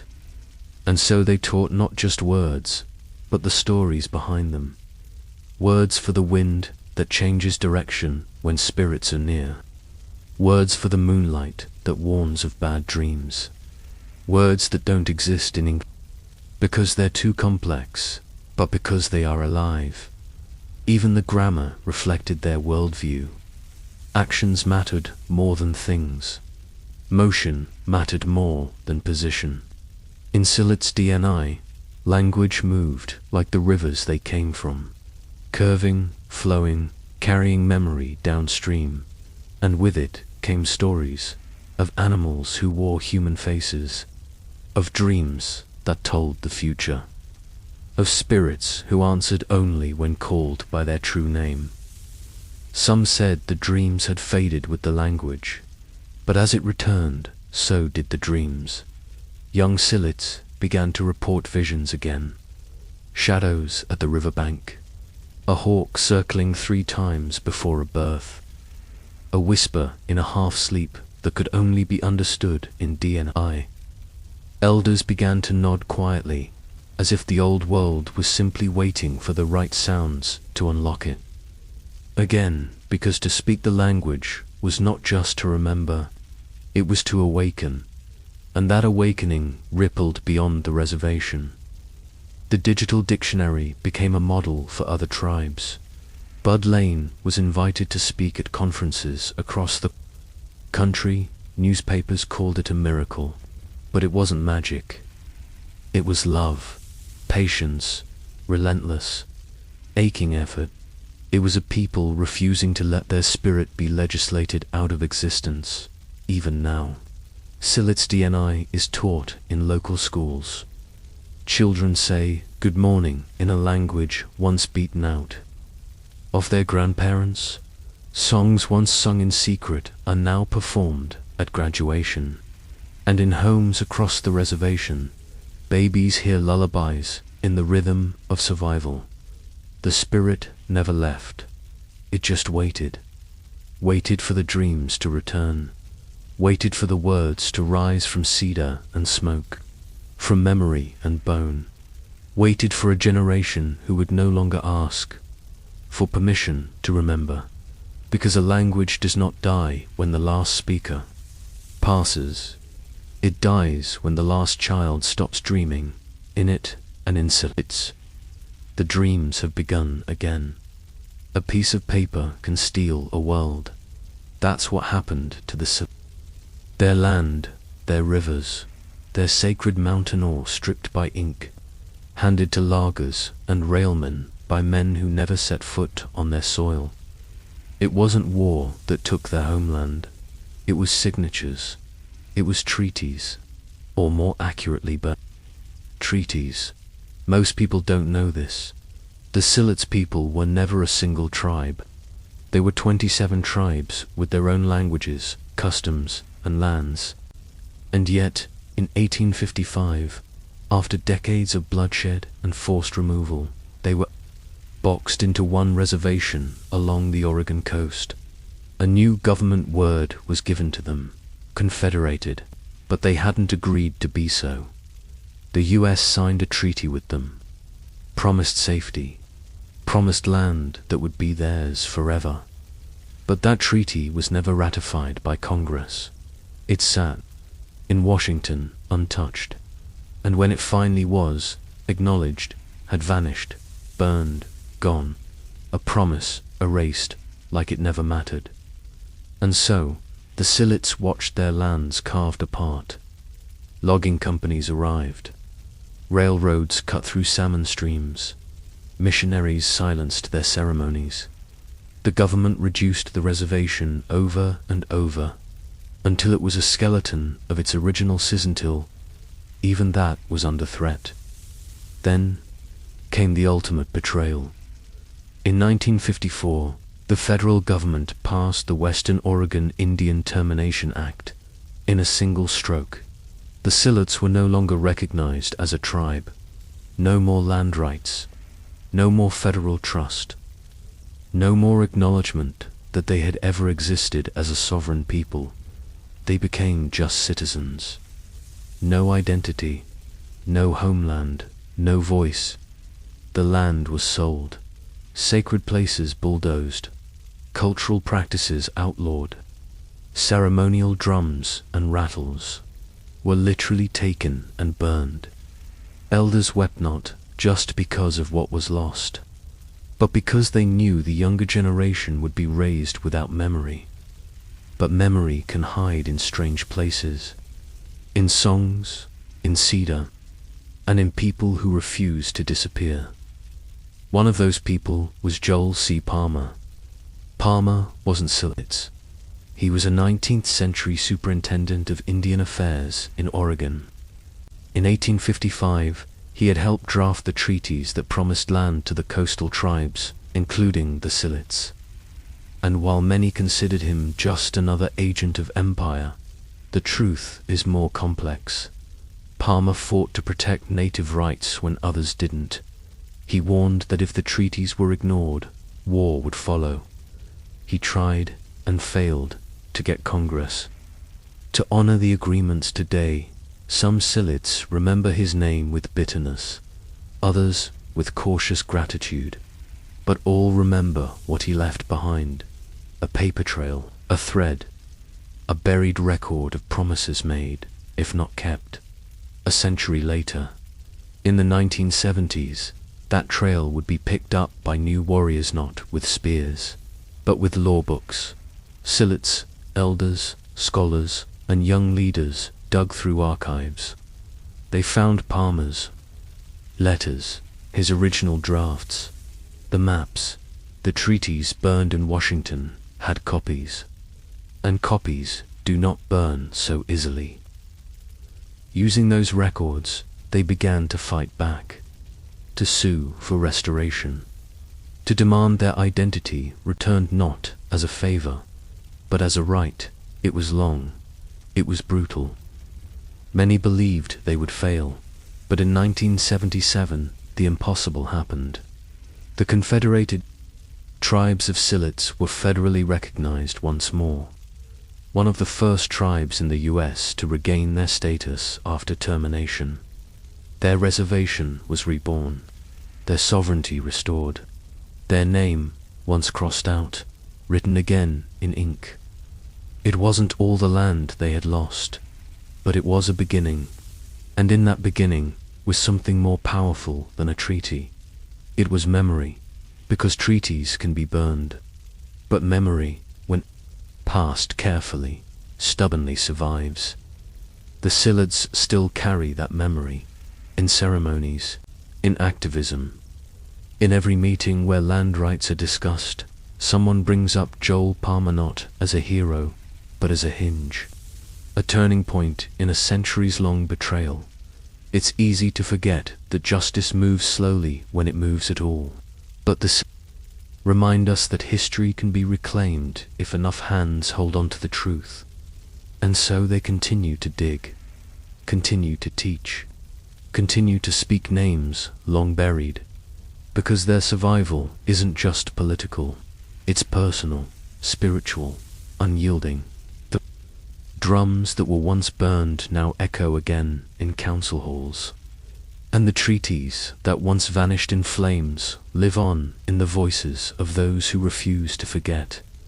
And somewhere deep in the mountains of western Oregon, where the wind still whistles through old growth, you can hear the faint rustle of pages, of promises once broken, now carried back home. There are many ways to destroy a people. Guns and disease, yes. But there is another way. Colder, quieter. A piece of legislation, a signature. A document filed in D.C. that says, "You no longer exist." In 1954, the U.S. government passed Public Law 588, the Western Oregon Indian Termination Act. It wasn't covered in national headlines. There were no bombs or burning villages, just paper. And with it, over 60 tribes in Oregon, including the Confederated Tribes of Silets, were declared legally dead. Dead, as in, their status as a recognized sovereign nation was terminated. Dead, as in, their treaties, their reservations, their protections, erased. Dead, as in, you are now just citizens. Go, assimilate. But what Washington didn't understand was that a nation isn't just what's on paper. A nation is memory. It's bone and earth and stories told in kitchens. It's songs hummed by grandmothers who survived 3 removals. It's prayers whispered to the river even when no one else is listening.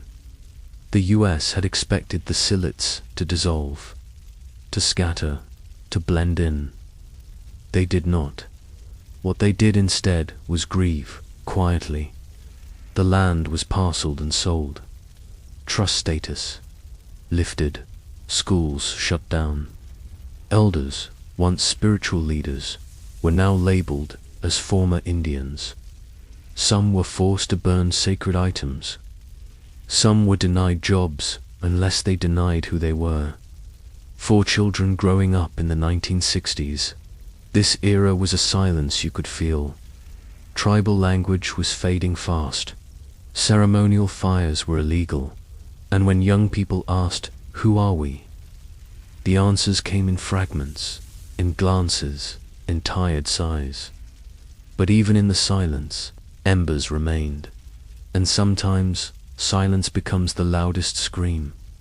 It began around kitchen tables. It began in basements, where elders taught the old words. Behind closed doors. It began with stubborn aunties and uncles who refused to forget. In the early 1970s, a small group of Silets leaders decided enough was enough. They wanted their tribal status back. They wanted their name back. But first, they needed to prove that they had never truly vanished, despite the death certificate Washington had issued. One of those warriors was a man named Delors Pigsley, another, Bud Lane, and behind them, dozens of community organizers, lawyers, and cultural keepers. They didn't carry weapons. They carried records, census rolls, baptismal records, old correspondence, burial logs, proof that their people had been here all along. They formed councils. They held press conferences. They knocked on doors in Salem and Washington, D.C., and refused to be dismissed. The government fought them. They said, "You're not a tribe anymore." The Silets answered, "We never stopped being one." And slowly, too slowly, the tide began to shift. By 1977, after 3 years of organizing, lobbying, and pushing back against nearly a century of erasure, something unthinkable happened. Congress passed the Silets Restoration Act. It was the first time in U.S. history that a terminated tribe had been formally restored to federal recognition. The death certificate was revoked. The heartbeat, faint but steady, began to rise again. But restoration didn't magically fix everything.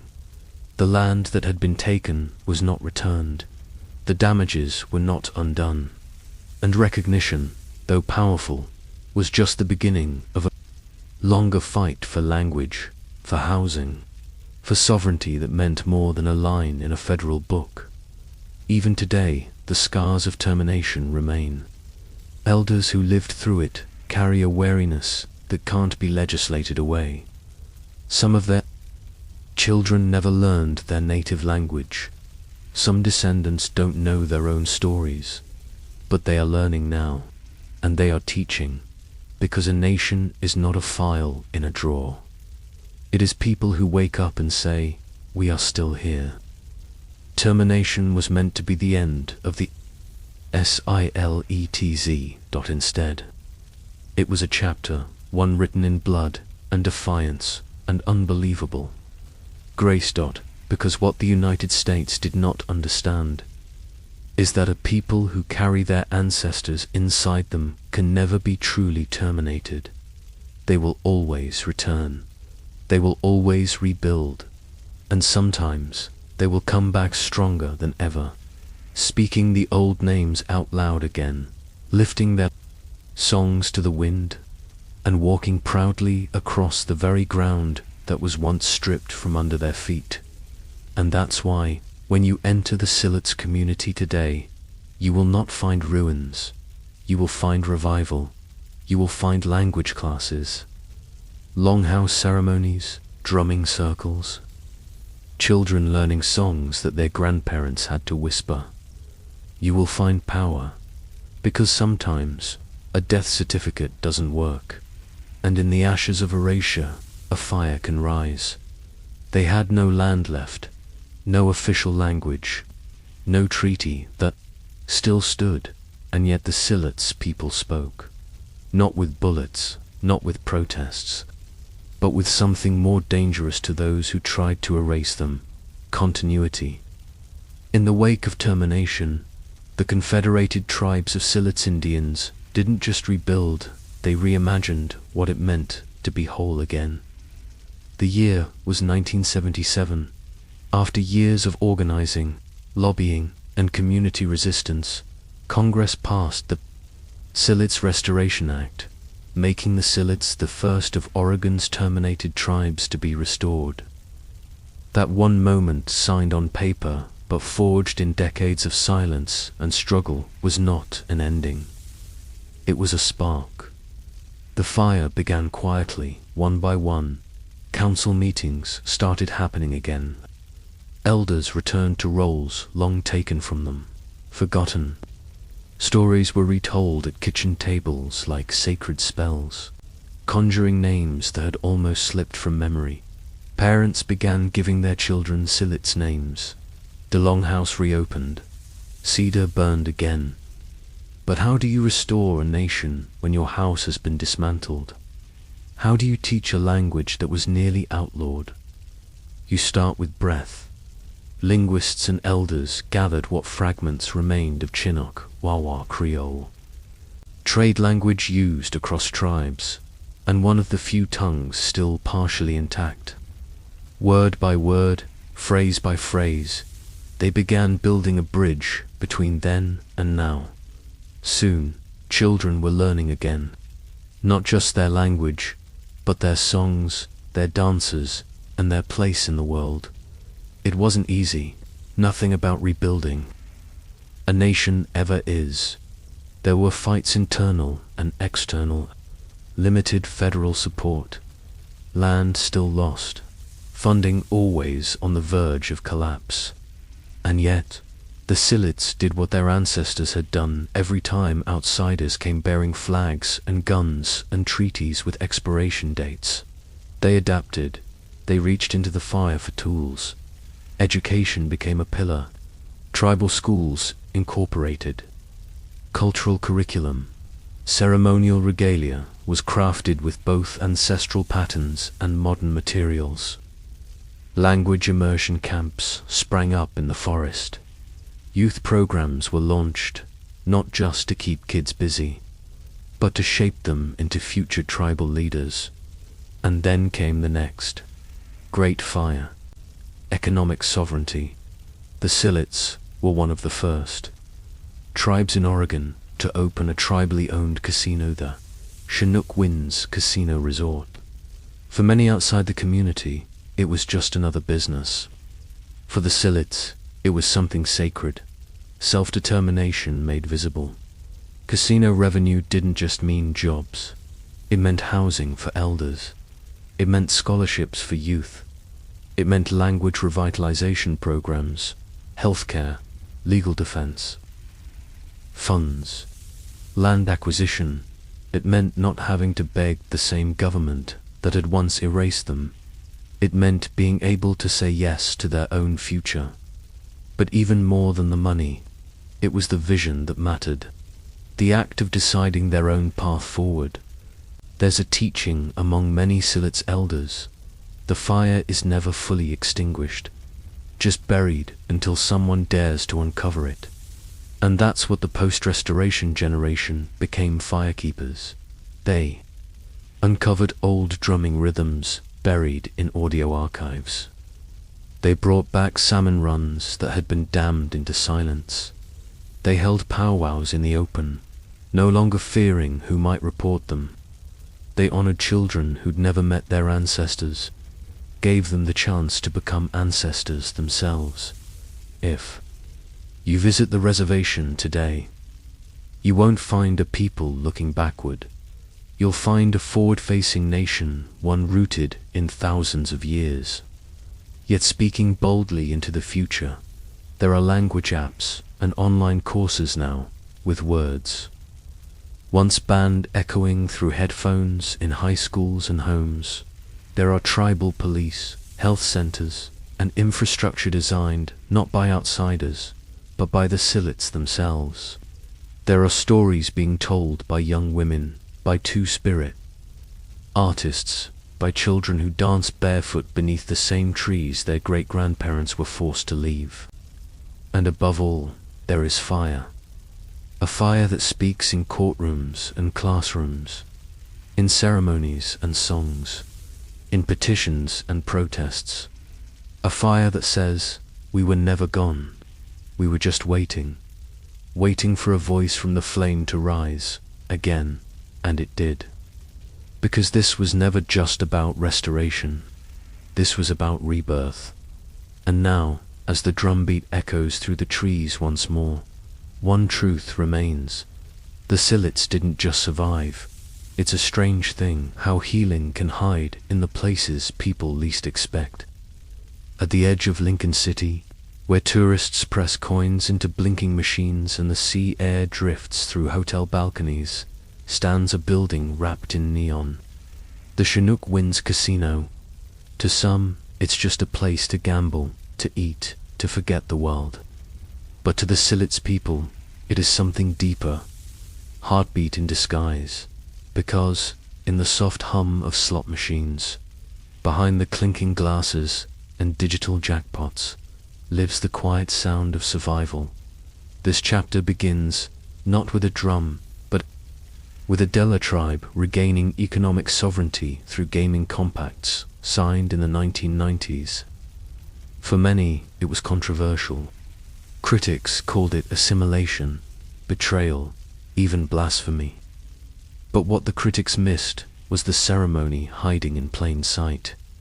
It started small: a job for a cousin, a paycheck for an aunt, a youth program funded, a language teacher hired, a cultural center built with profits no longer dependent on federal scraps. And with each success, something old began to return: a whisper, a song, a dance, a fire. From casino revenue came the rebirth of Silets ceremonies. Canoe journeys were organized again, elaborate. Multi-tribal voyages paddled across ancestral waterways. Every summer, children who had never seen a canoe up close before suddenly found themselves steering one towards sacred shorelines. Elders, many of whom had grown up under termination's shadow, watched with wet eyes. Drum circles began again, not in secret basements, but in community halls. The feather dance, once nearly forgotten, now fluttered to life beneath chandeliers. And there, just miles from the casino floor, powwows roared not as entertainment, but as reclamation. It's hard to explain to outsiders how ceremony can exist beside commerce. But the Silets understand duality. They've lived with it for centuries. The same people who honored the spirits of rivers and salmon were also forced to register tribal roles with ink and bureaucratic stamps. The same families who whispered, Ancient lullabies also fought for food stamps and running water. So, when the chance came to reclaim power through business years, they took it. On nights when the Chinook wind's lights burn brightest, a different kind of gathering unfolds behind the scenes. In language classes funded by the casino, students practice vowel sounds once buried. In the health clinic, Silit's elders receive care their ancestors were denied. In the cultural center, regalia is stitched under fluorescent light ceremonial beadwork funded by blackjack tables. It's not hypocrisy, it's alchemy. A people turning forced tools into sacred ones. A tribe using the economy to fund eternity. There's a word in the Silit's Dianai language, Nadash. It means to give, to share. And that's what this chapter is built on.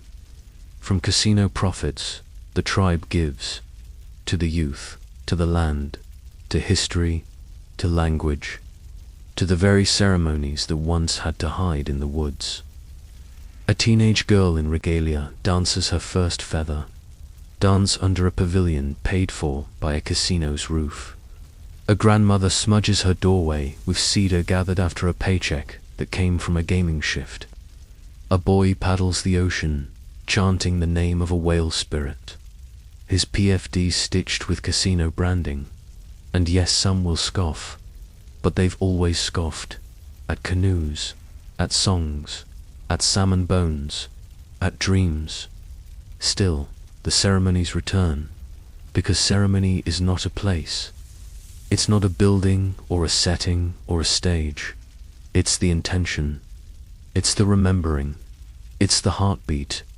And the Silits have found a way to let that heartbeat live again, even beneath casino lights. So tonight, someone will win a jackpot. Someone else will dance in a circle. Someone will pass a drum to a child. Someone will teach a word once silenced. And somewhere, an ancestor will smile. Not because the world has changed, but because their people have survived. Itand are singing, again, in full voice. The casino lights may flicker, the machines may break, but the ceremony now burns too deeply to be extinguished again. Before there was one name, Silits, there were 20-7.20-7 tribes, 27 languages, 27 rhythms of prayer, dance, kinship, and fire. Some came from the coast, others from the valley, and some from mountains where clouds kissed the treetops. But all were marched, shoved, and broken into one place, a reservation that was never meant to feel like home. Imagine the noise and the silence, Tolowa beside Takema, Shasta next to Chinook, Rogue River beside Clackamas, each with their own medicine songs, each with their own dead to grieve, their own recipes, their own taboos, their own origin stories. Yet here, the US government gave them one name, one set of papers, and one thin piece of land.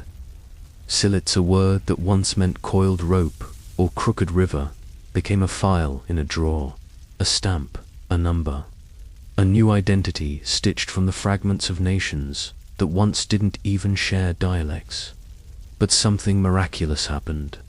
Instead of fracturing, they braided. Instead of vanishing, they adapted. They did what no colonizer imagined. They wove 27 strands into a blanket, thick enough to hold memory, and fierce enough to last through fire. This wasn't easy. In those early years, there was distrust. There were fights. Families clung to what scraps of heritage they could. Some refused to marry outside their band. Some spoke their language only in sleep. Old rivalries surfaced. Old boundaries lingered. But pain became a shared language, and the hunger to remain became a shared religion. So they blended not by forgetting, but by holding together. They shared sacred plants, danced in new circles that bore old meanings, carved masks that didn't belong to one tribe, but all. Women exchanged beadwork styles, Men shared fishing songs. Elders told stories layered in 4 voices, not one.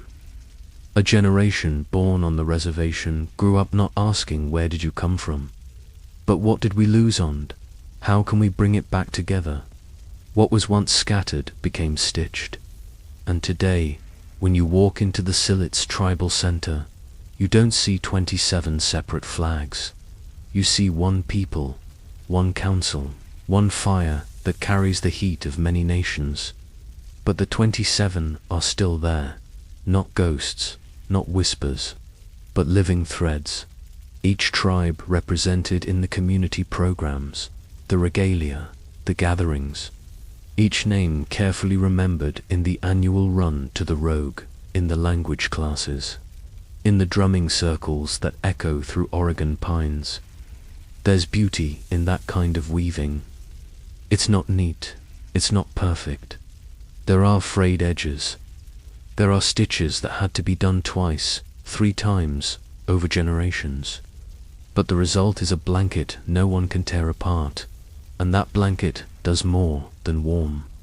It shields the Silets from erasure, from legislation that once called them terminated, from a society that still sees them as a footnote. Because that blanket carries 27 songs, 27 forms of resistance, 27 ancestral hands, still guiding, still braiding. Even now, a young girl in regalia made dance steps learned from 3 different tribal lineages. A boy may sing a lullaby that carries both Tolowa melody and Kalapuya words. A grandmother may cook deer meat the way her mother did, but with ceremonial herbs shared from another nation. That's the modern miracle of Siletz. Not because they are the same, but because they chose to be together. They didn't dissolve into a single tribe. They became a living archive of many. When the federal government called them confederated, it was meant as a box away to categorize. But the Silets turned that word into an emblem of survival, a banner under which they could not just persist, but rise. So today, when you hear the drum beat from a Silet celebration, you're not just hearing one nation, you're hearing 27 nations singing as one. And that sound, it doesn't fade. It travels through cedar trees. It echoes across salmon rivers. It rings through courtrooms and classrooms and casino halls. It reminds all who hear it. This tribe is not a fragment.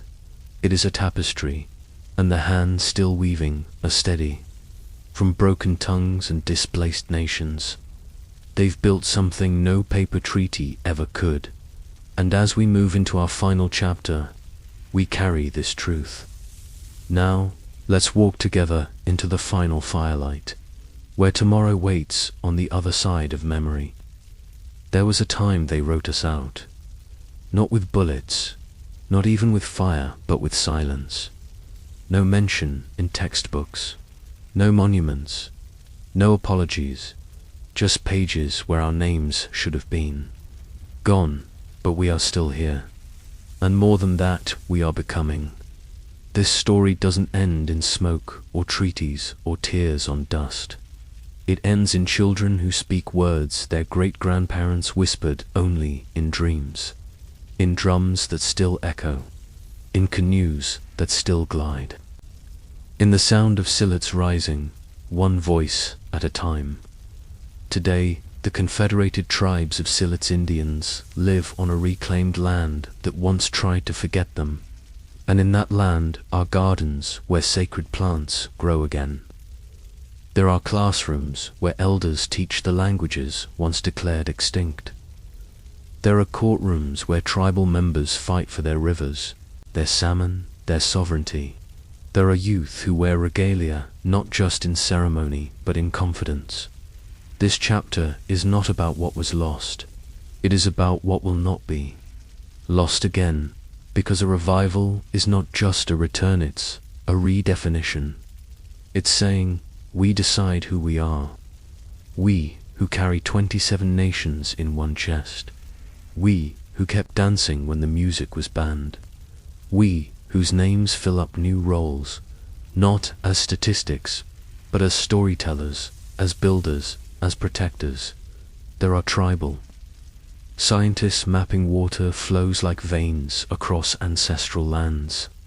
There are language apps now, coded by young hands, restoring every syllable. There are elders in Zoom classrooms, speaking Tolowa to teenagers in hoodies. The sacred and the modern are not in conflict. Here they hold hands, because tradition is not frozen in the past, it is breath. It adapts, it listens, it walks forward. Our dances are not museum pieces. Our stories are not folklore. They are blueprints and warnings and gifts, carried by feet that walk both gravel and digital ground.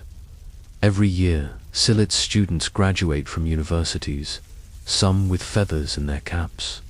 They go into law, into medicine, into art, and they come back not always to live, but to lift, to remind the world we are not the shadow of a people, we are the sunrise of one. Even the casinos, so often misunderstood, hold stories. Stories of funding, scholarship programs, health clinics, housing projects, of sovereignty sustained not through pity, but through business built by brilliance.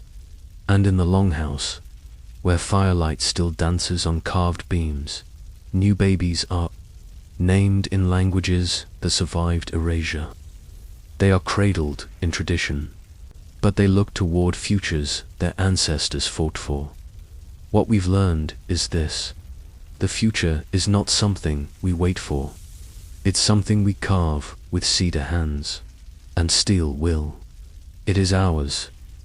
The ones who tried to erase us didn't know that fire spreads, that songs can be buried but not broken, that language may sleep but it dreams loud, and when it wakes it shakes the world.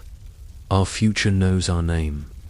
It's written in every land acknowledgement, in every tribal ID, in every ceremony streamed, on cell phones, in every canoe that glides like memory across the rogue river, in every native child who walks into a school and sees their tribe listed in the curriculum. Finally, this chapter, our chapter, is not the end.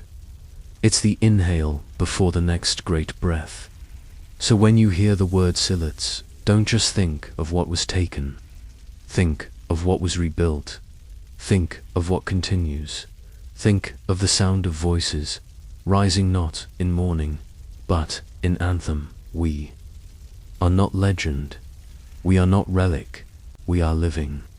We are learning. We are leading. The mountain remembers. The ocean sings back. And the wind forever will carry our name, because the future knows us, and it will speak us into forever. Imagine a tribe whose warriors hunted whales in cedar canoes, the length of a school bus armed with spears, prayers, and storm-born courage. Their villages once echoed with the sounds of thunderbirds, sea chants, and bone-carved drums. Today, they're fighting federal courts, death threats, and public outrage, not to conquer but to remember. This is not a story of extinction. It is a story of return. The Maka are coming home one wave at a time, where the land ends in a sharp breath and the waves speak in thunder. The Maka have lived for over 1,000 years on the northwestern tip of what is now called Washington State, with their backs to the forest and their eyes forever locked on the Pacific. Here, wind is not just wind, is language. The sea is not just sea, is history, God, and grave. The Maka are the people who face it. They were never mountain people, never plainwalkers. They were ocean-born. Their villages clung to the cliffs like driftwood nests, built with intention, longhouses of cedar, split by hand and blessed with songs. Their world moved with tides, not clocks. Their maps were made of swell patterns and fog. They read the currents like scripture, the sky like a whisper from their ancestors. Even their name Mako was not what they called themselves. It was a label from outsiders, meaning generous with food. The name stuck, but beneath it lived the truth. They are Qidixawa, TX, the people who live by the rocks and the seagulls. Their true identity isn't in a name. It's in the way their hands still shape canoes, in the way their old men still speak to the water. Before ships came with sails and smallpox, the Maka were a maritime powerhouse. They did not wander. They knew exactly where they belonged, with spears and harpoons, with knives carved from bone. They harvested from the ocean, not as conquerors, but as kin. They thanked the whale before they touched it. They sang to the fish before they cast their nets. Every life taken was a promise made to honor, to waste nothing, to remember. There, children were raised with the sound of breakers and the smell of cedar smoke. Boys watched their fathers lash harpoon heads with sinew. Girls learned to strip bark, to cure fish, to memorize the stories sewn into their regalia. Marriage was not just union, it was ceremony, the joining of two clans under the blessing of tide and flame. Elders told tales of sea monsters, storm spirits, and the thunderbird who carried lightning in its wings. And always, the ocean watched. In winter, storms slammed the coastline with a force that tested every wall, every spirit. But the Maka were not afraid. They built for this. They prayed for this. The harshness of their home made them strong. Their stories say, the sea does not give freely. It respects only those who listen. Their world was never still. It moved with whale migrations, with the scream of gulls, with a sudden hush that meant a change in the wind. To live here was to be awake in every sense. A single misstep in a canoe could mean death. A single mistake in a ceremony could offend the spirits of sea and sky. So they lived with care, with rhythm, with memory. And yet, for all their power and precision, their life was deeply human. There was laughter, dancing, feasts that lasted for days, with salmon roasted over open flames and children racing through driftwood mazes. They carved not just tools, but beauty masks that told of ancient creatures, paddles etched with family lineages, totems that whispered history in shape and shadow. They had no need to leave. Their world was complete, but beyond the horizon, change was coming. Ships with names carved in languages never spoken on this coast, diseases without warning, men who didn't see the ocean as sacred, but as something to chart, to measure, to own. The Maka did not yet know it, but their way of life, one shaped by the tides, was about to be tested by a force far more destructive than any storm they had ever faced. Still, they stood at the edge of the world, the same way they always had, facing forward, because the Maka don't turn from the sea. They read it, they speak to it. And when the sky darkens and the wind howls, they paddle into it not out of foolishness, but faith. They are not just survivors. They are keepers of the ocean's memory, and in that memory, something ancient stirs. Before there were canoes or harpoons, before even the first longhouse rose from the cedar trees, the Maka tell of a sky that opened and a creature that filled it with wings wide enough to blot the sun. They called it Thunderbirder, force of power and purpose, a spirit not bound by earth or ocean. It lived in the mountains, but ruled the sea, and when it clashed with a killer whale beneath the storm, the world was changed forever. The legend says Thunderbird gripped the great whale in its talons and lifted it from the ocean with such strength. The earth trembled, lightning cracked from Thunderbird's eyes, rain fell in sheets, and when the whale was dropped, the waves it made shaped the coastline to beaches. the cliffs, the deep coves where Maka canoes would one day glide. This story is not just myth, it is memory carried through generations. For the Maka thunderbird is more than a symbol, it is a lesson that power is earned, that balance is everything, that the ocean and sky are forever entwined. And in this cosmology of sky and sea, the whale is not a beast to be conquered, it is an ancestor, a spirit, a giver of life. Some say the whale chooses who may hunt it, not the other way round.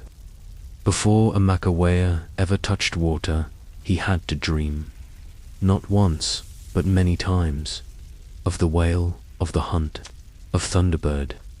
If the dreams came and the signs aligned only, then could preparations begin. Young men destined to hunt would enter. Months of training, they fasted, bathed in cold ocean water, slept outside in the rain, avoided eye contact with women, ate no salt, spoke little. The body had to be clean, the spirit had to be clear. It was said the whale would not offer itself to a man filled with distraction or pride, but it was Thunderbird's presence that gave the whale his courage, his strength, his connection to the storm. When the sea was wild and clouds pressed low against the horizon, the Maka did not cower. They listened. Thunderbird was near, and with that nearness came clarity. Canoes were carved from red cedar, shaped not just for speed but for soul. Every vessel carried carved animal spirits on its prow, guides for the journey. The harpoons, tipped with sharpened mussel shell or later iron, were not just tools. They were gifts, prayed over, painted with ochre, named aloud. When the hunt began, it was not simply a matter of skill, it was ceremony. The crew would paddle in silence, no talking, no singing, just the rhythm of breath and the pull of oars. Every man in the canoe knew his role. The harpooner stood at the bow, muscles tense, eyes scanning the swells. And when the whale breached, when its back arched above the water, it was not attacked. It was spoken to, whispered to through the spirit. Then came the throw. If the harpoon found its mark, there was no cheer, no shouting, only reverence. The whale's death was not a victory, it was a contract, a bond between hunter and hunted, between Thunderbird above and the spirit of the whale below. Once the whale was secured and brought ashore, the entire village gathered. Women sang to guide the whale's spirit back to the ocean. Children placed offerings of spruce and flowers. Nothing was wasted. The blubber fed, the oil lit lamps, the bones built tools and art. The teeth were used in ceremony. Every part honored. This was not about dominance. This was about gratitude. Thunderbird's blessing was sought again before the butchering began. Some said you could hear the thunder rolling far out at sea, approval perhaps, or warning. Elders read the sky carefully. If a rainbow appeared over the body, it meant the whale had given itself freely. If the fog remained heavy, the tribe knew they would have to wait longer before the next hunt. These stories were more than bedtime tales. They were education, the way children learned about humility, responsibility, and courage. Each generation passed them down layered with metaphor, sharpened by memory, and at their heart was always the same truth. The ocean is alive, the sky is watching, the spirits are listening. Today, when Maka youth hear the story of Thunderbird and the killer whale, they do not laugh. They don't dismiss it as fantasy. They understand. The whale is not a symbol of the past. It is a relative. The Thunderbird is not just storm, it is the will to act when the moment comes.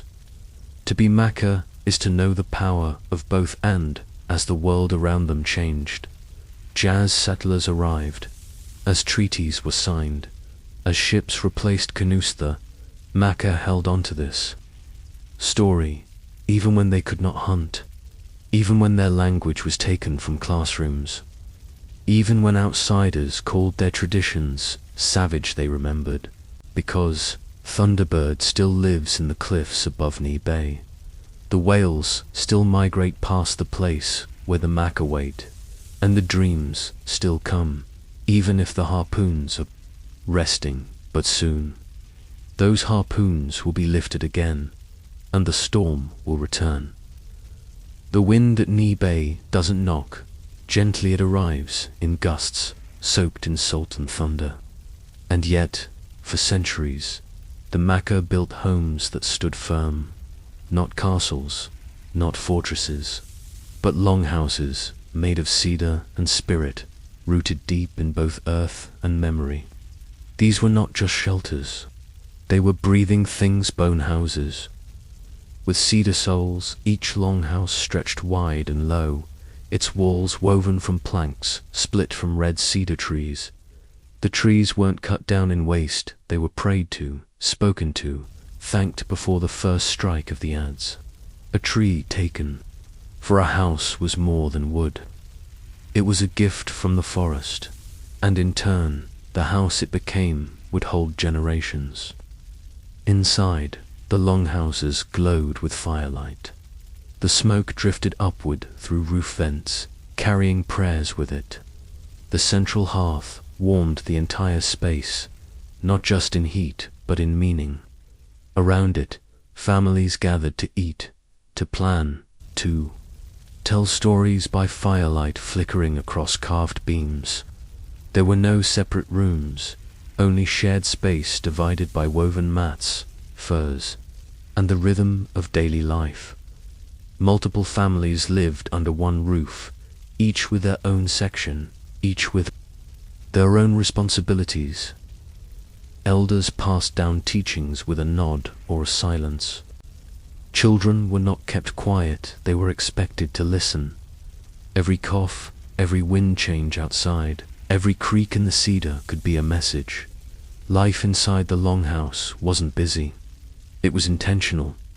Marriage was more than love, it was lineage. Marriages were arranged with ceremony, with witnesses, with pride. Gifts were exchanged, feasts were held, and every union strengthened not just to people, but to families, to names, to sets of ancestors. These were not private vows, they were communal commitments. The joining of lives was marked in song, in carved poles, and sometimes even in the gifting of names passed down from the time when Thunderbird flew through stormlight.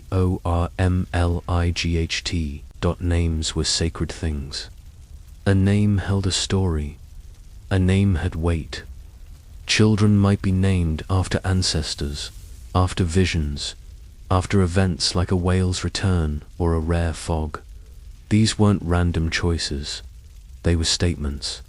To carry a name was to carry history. Cedar was everywhere. In homes, in tools, in medicine, in clothing.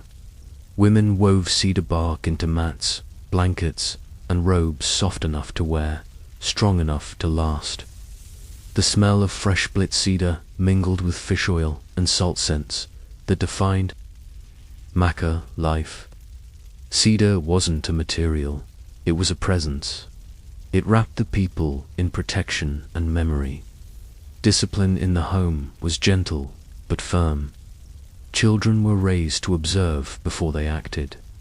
If a child misbehaved, they might be given a task rather than a punishment, told to go gather wood, or clean fish, or sit beside an elder in silence. The goal wasn't shame, it was reflection. Ceremony was woven into daily life, not separated from it. There wasn't a clear line between the sacred and the ordinary. A bowl could be sacred, a doorway, a carved spoon. Songs could rise at any time, while cooking, while mending nets, while shaping wood. The home sang, and when someone passed away, the house changed. A mat was hung, A fire was lit. The body was prepared with care, laid in a seated position as if still listening. Sometimes the remains were placed in canoes and set upon platforms. Other times they were buried near the village, facing the ocean. The dead weren't gone. They were close, close enough to hear the songs sung in their name. Even enemies understood the importance of a Maca house. Raiding parties might steal food or goods, but longhouses were not burned without cause. To destroy one was to declare war on the entire lineage, and those bones, those cedar ribs would remember. Today, few original longhouses remain. The forest is quieter now. Western architecture has crept in standard walls, generic roofs, windows without memory. But in ceremonies, the old house comes alive again. In community centers, in sweat lodges, in canoe carving sheds, the architecture of belonging still stands. It's not just about the building, it's about what was built inside. In every Maca home, you can still find echoes. A child's name drawn from sea foam, a carved whale tooth above a doorway, a basket woven by a grandmother who learned under the eyes of someone born before electricity.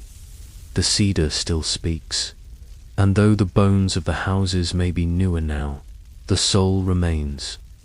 It sits quietly in the walls, in the breath of ocean air that slips under the door, in the way the fire still draws people close. Because the house, like the whale, like the canoe, like the spirited, never truly leaves. It waits, and the people who remember it are about to step into their most sacred test. It starts long before the sea, before the canoe is carved, before the harpoon is shaped, before the wind shifts with the scent of whale breath begins in a dream. For the Maca, the whale hunt was never just a matter of skill. It was a calling, a sacred rite passed down through blood, spirit, and silence.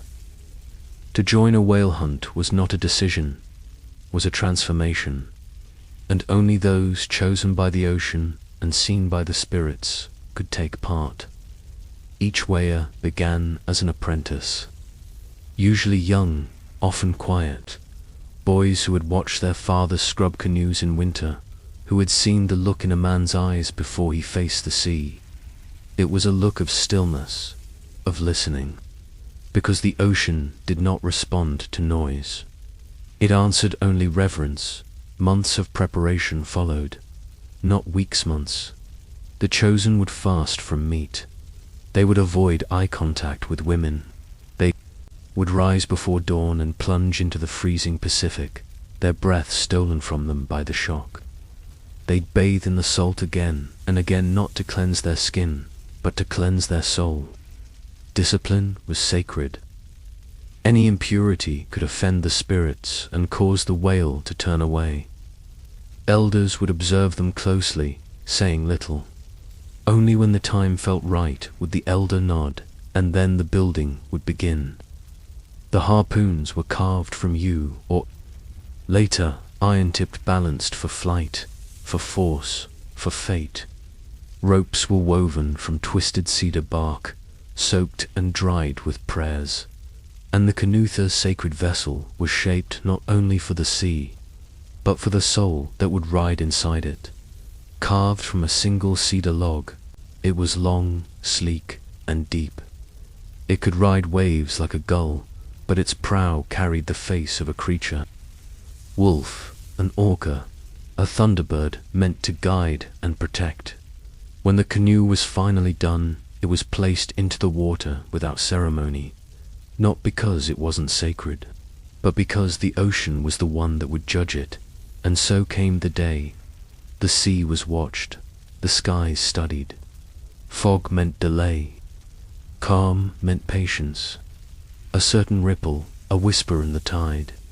The curve of a cloud over the Strait of Wanda Fukethis were signs. When the whale was near, it was felt, not seen. felt. The whaling crew would push off at dawn, muscles working in silence. No chants, no loud words, only breath and blade and water. They paddled fast and long, the lead harpooner scanning the horizon like a hawk until there. The mist, a breath of the whale. No sudden moves, only the approach. The whale might dive, or it might rise. If the spirits aligned, it would remain near the surface, circling the canoe, its massive body moving like a living island. The harpooner stood, steady as stone, and he waited. And when the moment came, he threw the strike was not a shout of triumph. It was a prayer. The rope screamed out behind the harpoon, wrapping around wooden pins as the whale lunged. The canoe tilted, sometimes violently, but they did not let go. They rode the storm. It could take hours, it could take a day, but they held on until the whale's strength gave way and the sea grew still again. The body was towed back with great care, not dragged, escorted. When the people on shore saw the return, they sang. Women sang songs that were old when the stars first met the sea. Children gathered herbs and cedar boughs. Elders watched with tears in their eyes. Because this was not meat, this was not sport, this was a reunion. The whale's body was brought onto shore with ceremony. Its spirit was spoken to. Offerings were left on its skin. Some whispered thanks, some cried, and then the butchering began, slow and precise. Every piece was used. Blubber was rendered into oil, bones shaped into tools. The jawbone of some whales would become part of homes' arches for entryways. Reminders of sacrifice, and each time the people remembered the agreement. The whale gave itself, and the people would honor it. For generations, this sacred hunt continued unchallenged, until the outside world arrived. Whaling ships from foreign nations began slaughtering whales with cannons, leaving carcasses to rot. Oil companies turned whale blubber into profit. The balance collapsed, and by the early 20th century, the Maka voluntarily gave up their sacred hunt to protect the species they once lived beside. Decades passed, but the dreams did not stop. The ocean still called. In 1999, the Maka returned to the hunt after years of legal battles, public outrage, and a world that had forgotten what sacred meant. They faced cameras, protesters, threats, but they also carried memory. They had kept the prayers alive, the language, the discipline, the stillness. When they launched their canoe again, it was not a spectacle. It was a return, because the spear in the storm never truly disappeared. It simply waited for those with the strength to carry it once more, somewhere deep in the forest, between cedar roots slick with rain and silence that listens back.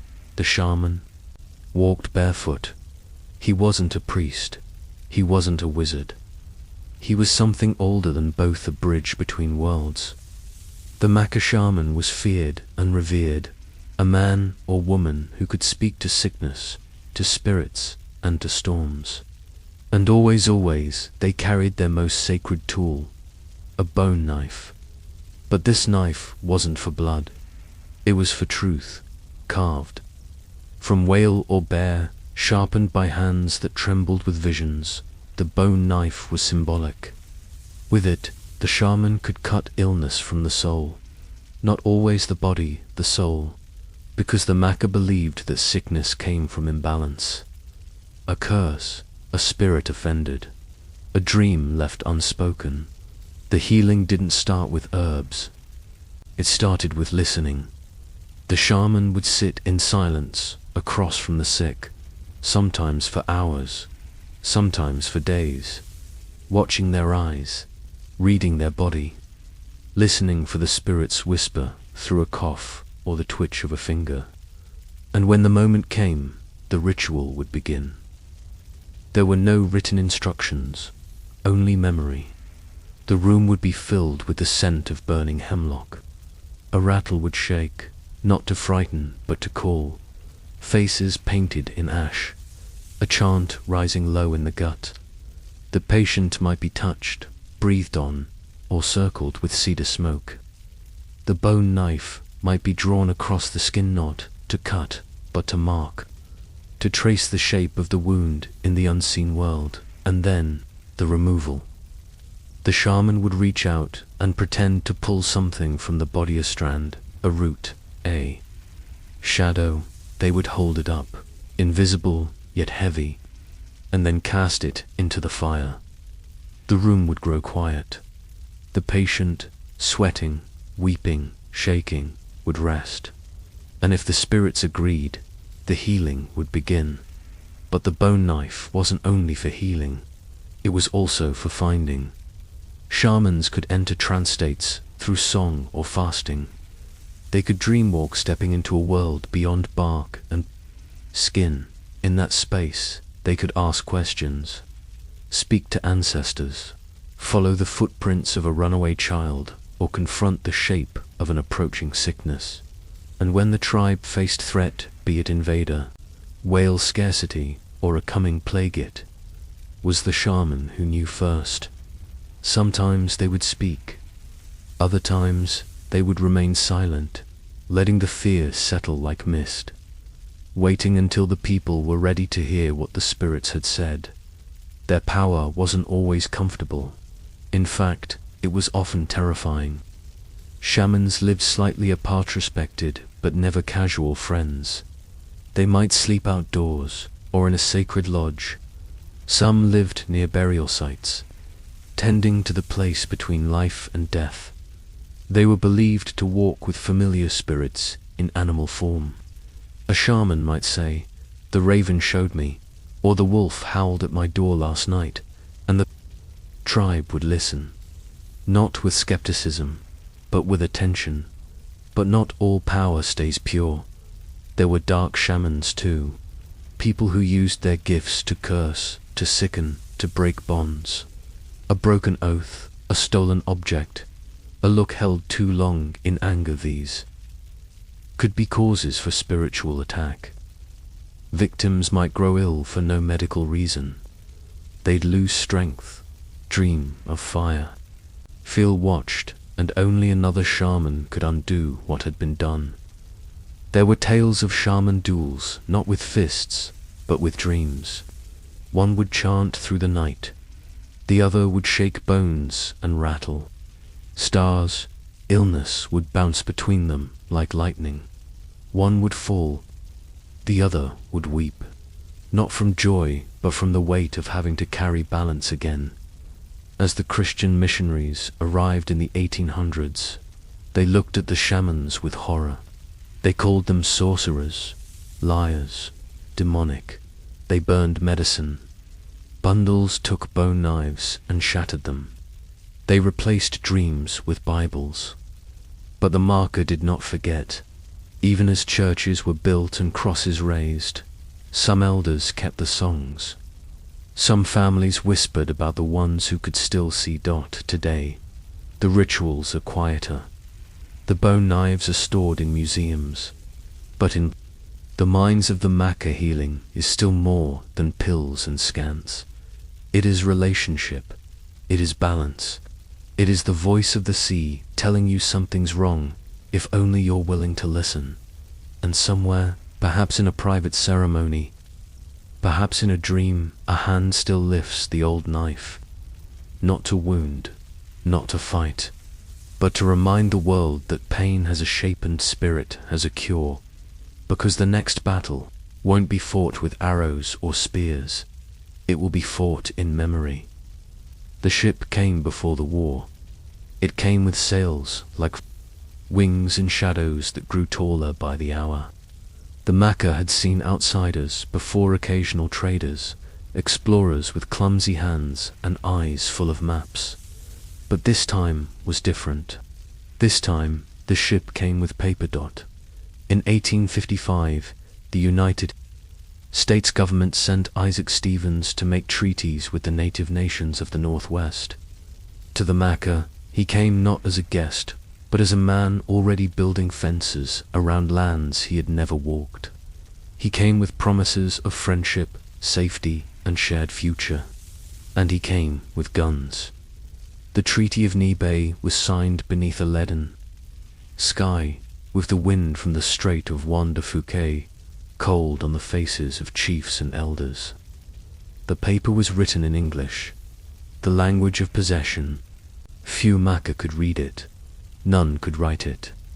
But they were told what it said, told they would be allowed to hunt, to fish, to whale, that their lands would be protected, that the old ways would not be stripped away. They were told they would remain sovereign. They believed the voice of the sea would still be theirs. They were wrong. What the treaty did not say, not plainly, was how fast the world would change once it was signed. Soon after, lands were parceled out to homesteaders. Logging rights were sold to companies that saw trees as lumber, not life. Schools were built to remove Maka children from Maka ways. Missionaries moved in with fire and brimstone sermons, and behind it all quiet, constant, and cruel was the gun that said, obey. The treaty promised medical care, education, and economic assistance.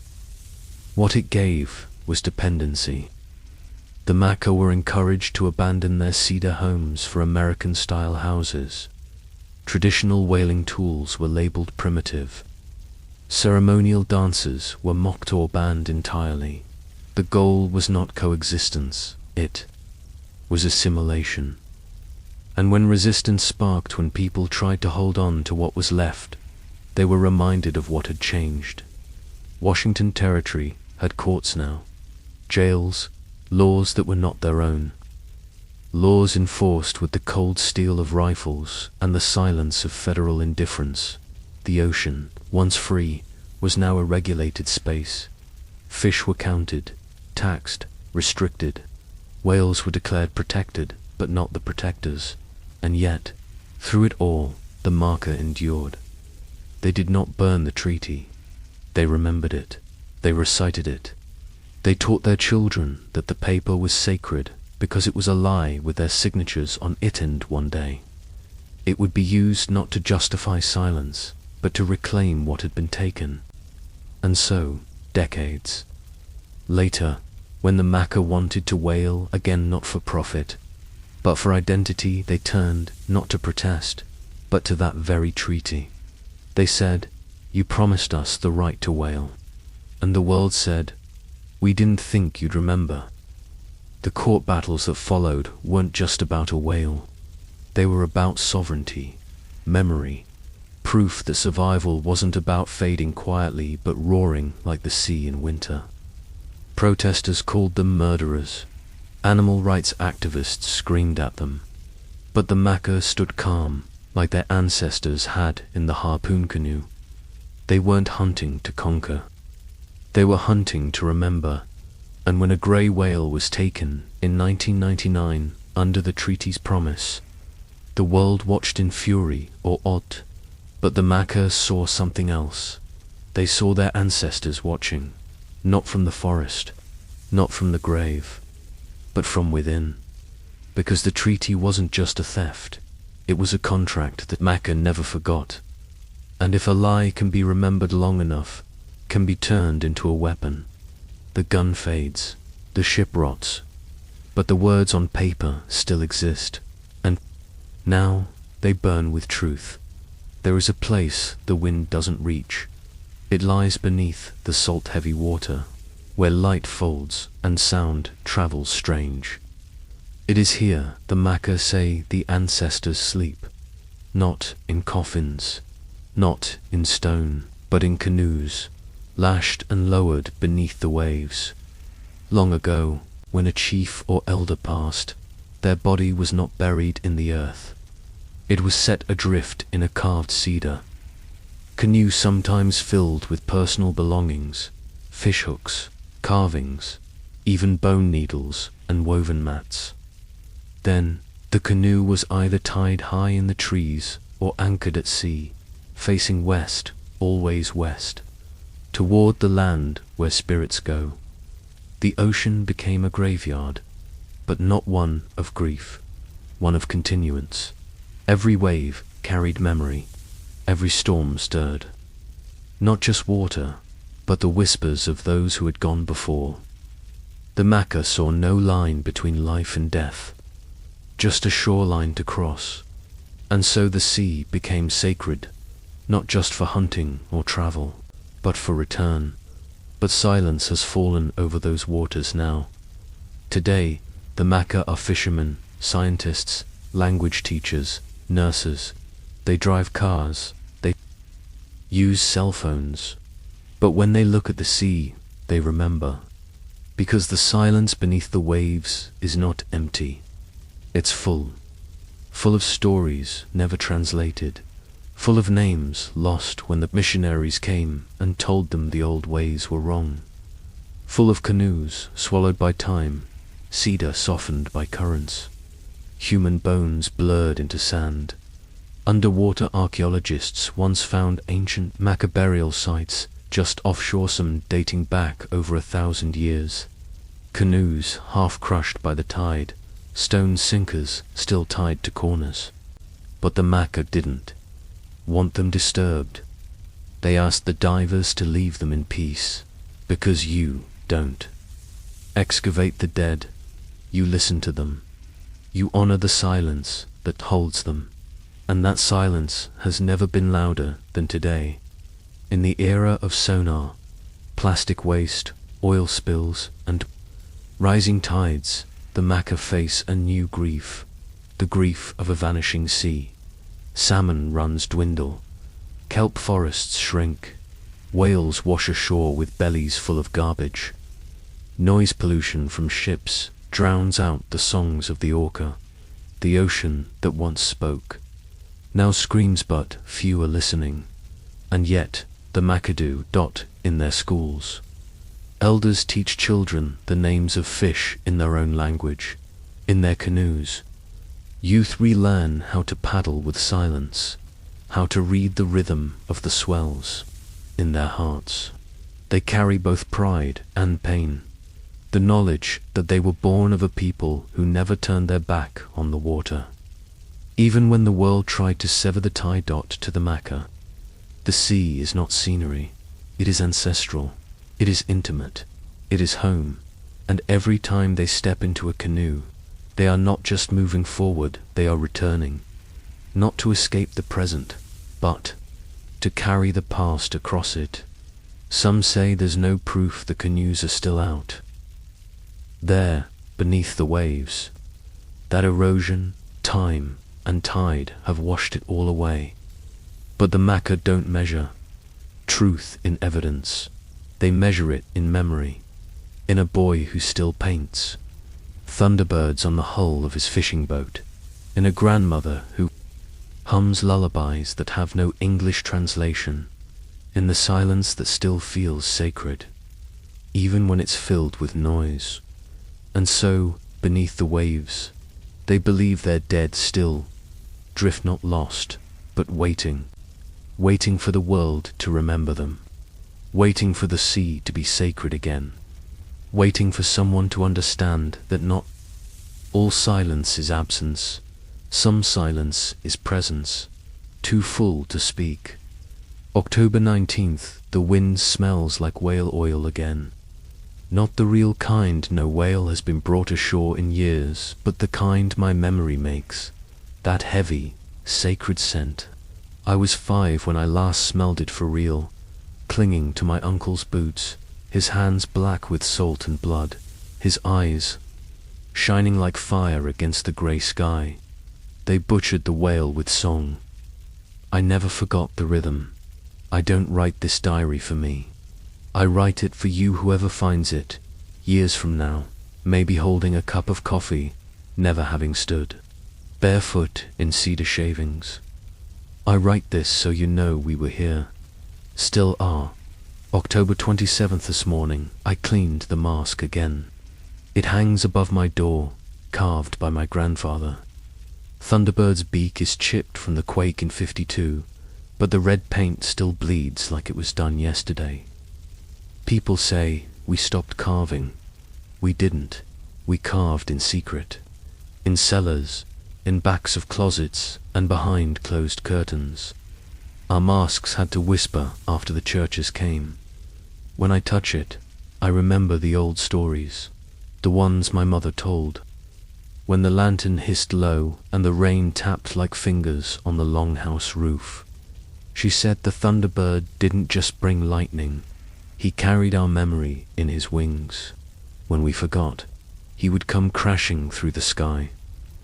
November 2nd, my granddaughter came home with her mouth full of someone else's history. Her textbook called us a former whaling tribe. Former, like we're extinct, like our blood boiled. Away into fog. I laughed, then I cried. She asked why we don't wail anymore. I told her we'd do in dreams, because sometimes that's the only place they'll let us. November 4th, I remember the boarding school. They cut my braids on the second day, told me my language was a sin. They scrubbed my mouth with soap when I whispered. The Maca word for cedar, PDXAA. I still whisper it. When I pray, when I cook salmon, when I walk in the forest, my tongue may be old, but it still remembers where it came from. November 9th, I dreamed of my mother last night. She was paddling across a silver sea, toward a horizon I couldn't see. Her back was straight, her hands never stopped moving. I called to her, she didn't turn. The sea was made of stories. I saw them below the surface, faces I knew and names I hadn't heard in decades. I think they were waiting. She was, too. November 14th, we held a small feast today. Just family, just stories. My son grilled salmon over the fire pit.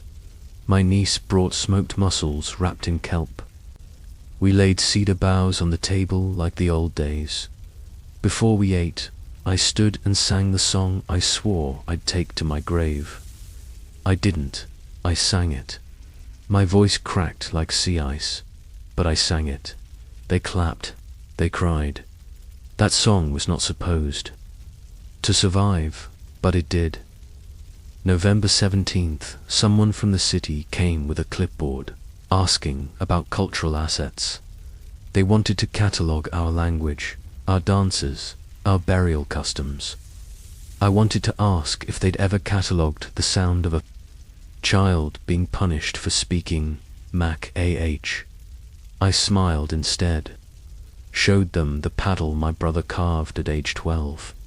He used a knife my grandfather gave him, and a ghost no one ever saw. They took pictures, but they'll never capture the soul in the grain. November 20th, it rained hard tonight. The kind of rain that drowns thoughts. I sat by the fire, stitching a button onto my coat. I do it the old whalebone needle, thread from old deer sinew. People say it's outdated. I say it's alive. Every stitch is a sentence in a language I refuse to let die. November 23rd. I'm tired tonight. The kind of tired that doesn't come from the body, but from being the only one in the room who still hears the forest hum, still hears the sea breathe, still speaks to the whale bones buried in the cliffs. November 30th. This might be my last page. My fingers ache, but my heart is full. If you're reading this, remember one thing. We did not vanish. We adapted. We endured. We remembered. You walk on the bones of those who prayed with their hands in the ocean. You speak a language built from thunder and salt dot. So, speak it, sing it. Don't ask permission. Light the fire. They said our stories would die in silence. But silence, my dear, is where stories wait. It was raining that morning, as it often does in Knee Bay, grey sky, grey waves. Nothing out of the ordinary until the silence was broken by the pull of a paddle. For the first time in over 70 years. A Maca whaling canoe slipped into the Pacific with purpose. It wasn't a drill. It wasn't a ceremony. It was a hunt. The year was 1999. The world was sprinting into a digital age. But the Maca were rowing back into time, into legacy, into blood memory, into controversy that would split the country in two. On that morning, 5 men in a hand-carved cedar canoe hummingbird set out to reclaim the heart of their culture. And they were not asking for permission. For outsiders, it was just a whale. For the Maca, it was everything. For centuries, the Maca were whale people. They hunted grey whales with spears and courage alone, prayed for days before the hunt, and used every part of the animal meat, sinew, oil, bone. The whale wasn't prey, it was relative, sacrifice, and salvation. Their songs were full of its breath, their homes built with its ribs, their identity soaked in its salt. But in 1920, they stopped. Grey whales were endangered. The US government forbade hunting, and the Maca, bound by treaty to follow the federal law, stood down. But the silence cost them. It cost stories. It cost ceremony. It cost connection. Then, in 1994, the grey whale was removed from the endangered species list, and the Maca remembered their treaty. Article 4 of the Treaty of Knee Bay, signed in 1855, promised them the right to whale in perpetuity. Unlike most treaties, it explicitly named the whale. So the tribe declared, "We're not reviving a tradition. We're exercising a legal right." The world was not ready. Animal rights groups descended. Protesters in kayaks lined the bay. Helicopters buzzed overhead. They called it barbaric, archaic, pointless. Some screamed slurs. Some held signs that said, "Save the whale, not the tribe." But the Maca had already made their decision. This wasn't about protest. It was about healing. On May 17th, 1999, they launched by late morning. They spotted a grey whale just south of Cape Alava. It surfaced, unaware it was now a symbol for a nation's pain. The paddlers closed in. At 12:45 p.m., the harpoon struck, and after hours of battle, the whale finally died. The crew wept. Some of them said prayers over the animal's still body. Others just stared at the sky, at the ghosts they had brought back from the waves. They brought the whale to shore in silence. People watched from the cliffs. Some clapped. Some cursed. The protests raged louder than ever. Animal rights activists filed lawsuits. Major newspapers ran op-eds titled "Savages in the 21st Century." But for the Maca, the noise faded beneath the power of what had happened. The whale had returned, and with it, the drumbeat of identity that had nearly been drowned. The tribe butchered the whale as their ancestors had on the beach, with carved tools and patience. The meat was distributed, the bones saved, the songs were sung again. The elders said they hadn't felt that alive in decades. It was not about blood. It was about belonging. That single hunt was both the end of something and the beginning. Legal challenges halted further hunts. Federal courts stepped in. Regulations changed. The Maca have since reapplied for hunting rights under the Marine Mammal Protection Act. As of today, the wait continues. But the moment already happened. The whale already came back. And with it, the soul of a people. You don't measure a culture in how often it does something. You measure it in why it still dreams of doing it at all. For the Maka, the hunt of 1999 was not a spectacle. It was a sacred promise. Kept, it was ceremony revived. It was defiance. Not against nature, but against the idea that native people must stay frozen in the past. Quiet, grateful, and still. That day, the ocean spoke again, and it said, "You are not forgotten." They called them murderers, savages, barbarians playing.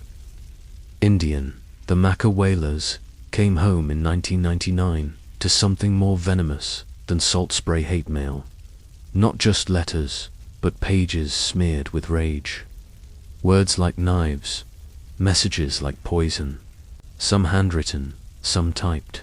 Some so graphic the tribal council had to keep them from children. "Shame on you, rot in hell. We hope you drown." What followed the hunt wasn't silence, but siege. It wasn't just angry letters. It was lawsuits, protests, journalists calling day and night. Animal rights activists staged mock funerals for whales just outside tribal lands. Others threatened Maka children at their schools. One woman in Seattle said she wouldn't shop at a grocery store that employed anyone with a Maka surname. They were harassed in airports, followed in cities, cursed online before most people even had email. They had not killed the last whale, but many acted like they had. The tribe wasn't blindsided by opposition, but the scale of it shocked them. It wasn't just environmentalists, it was columnists, celebrities, politicians, and every voice asked the same question: why bring this back? The Maka answered, again and again, "This is not a performance. This is not nostalgia. This is our birthright." But no matter how respectfully they spoke, they were painted as violent, as villains. The irony was heavy. Centuries of colonization, boarding schools, stolen language, broken treaties, yet none of that provoked public outrage. But one whale did, and so the court battles began. The first wave of legal attacks came from anti-whaling organizations, led by the Humane Society and Sea Shepherd. They argued that the 1999 hunt violated the Marine Mammal Protection Act, even though the tribe had followed international protocol and cited treaty rights. The case dragged on. More hearings, more filings. The tribe, which had already fought to reclaim a dying tradition, now had to hire lawyers to defend what had already been promised in 1855. In 2000, a federal appeals court sided with the activists, saying the Maka must get a waiver under the Marine Mammal Protection Act before future hunts. The tribe complied. They filed a formal application in 2005. Then they waited and waited. Years passed. Every legal step moved slowly, like driftwood against tide. Meanwhile, media stormed each attempt. When a few rogue tribal members attempted a second hunt without permission in 2007, the backlash was immediate and brutal. One activist went so far as to compare the Maka to poachers, but the tribe stood firm. The council condemned the unsanctioned hunt. They reaffirmed their commitment to law, to process. Still, they were treated like criminals for merely wanting to follow their tradition through the proper channels. And yet, the deepest pain didn't come from the courts. It came from being misunderstood. For generations, the Maka had protected whales not from spears, but from forgetting. They knew the migration patterns. They had songs for the seasons. Their children were raised with stories that gave the whale a soul, not a price. But none of that made headlines. Instead, they became a caricature, a flashpoint, and through it all, the hate mail kept coming. Some elders collected the worst of it in a binder, not out of bitterness, but as proof. Proof that even when indigenous people fight with patience, with law, with words, they are still met with a chorus that demands silence. Still, the mucker did not stop. They continued speaking, at hearings, testifying in court, educating schools, and meeting with federal agencies. They trained new generations in canoe carving, language, and wailing songs, not because a hunt was imminent, but because the spirit of it still lived. Because even in a courtroom, they carried the ocean. Because even under attack, they carved. Paddles, because even when the world screamed no, they told their children, yes, you are still Maka. The legal process is not over. The application for the next hunt still sits with NOAA. Experts continue debating the rules, but the tribe's message is unchanged. We are not asking for a favor. We are exercising a promise. It is a strange thing to be put on trial for remembering, and yet the Maka remember anyway, with ink on court filings, with songs in classrooms, with masks carved behind the smokehouse, because the loudest stories are not always true, and the truest stories are not always loud. The first time a Maka child hears the word Q Itiksawa, TX, the name they call themselves it is usually in a canoe. Not the fiberglass kind, not something bought, a real one, carved from a single cedar tree, pulled into life by hands that remember. This is not a boat. It is a story. In Nibe, canoes are made from memory. Not as souvenirs, not as museum pieces, but as sacred vessels that connect children to their ancestors, the shoreline to the sky. Every step of its making is ritual. The selection of the tree, the prayers whispered before the first cut, the slow hollowing done with ADSs, not machines. The wood is heated, water poured inside, stones dropped. Into steam the belly open. The hole widens, not by force, but by warmth. Just like Maka culture itself, it is here, in the shaping of cedar, that something ancient comes alive. They say the canoe remembers its way across the ocean. They say every paddle stroke carries voices, and when it's time to launch, there is no ceremony like it. Men and women, boys and girls, barefoot on wet sand, painted faces, drums echoing off cliff walls, elders watching with the stillness of stone. The canoe, new and yet old, sits at the edge of the tide, as if asking permission. Then someone calls the first command, and the paddles move. The Mik have always been ocean people, but the revival of traditional canoe journeys in the 1990s reshaped something vital. These aren't just races or pageants. They are spiritual highways-long voyages that take tribes from Washington to British Columbia and back again, visiting coastal relatives who once shared everything from languages to whaling grounds. They call it tribal canoe journeyer movement, born not in politics, but in longing. Each summer, dozens of tribal canoes make the pilgrimage. Each crew paddles for hours each day, then camps together each night, sharing food, stories, songs.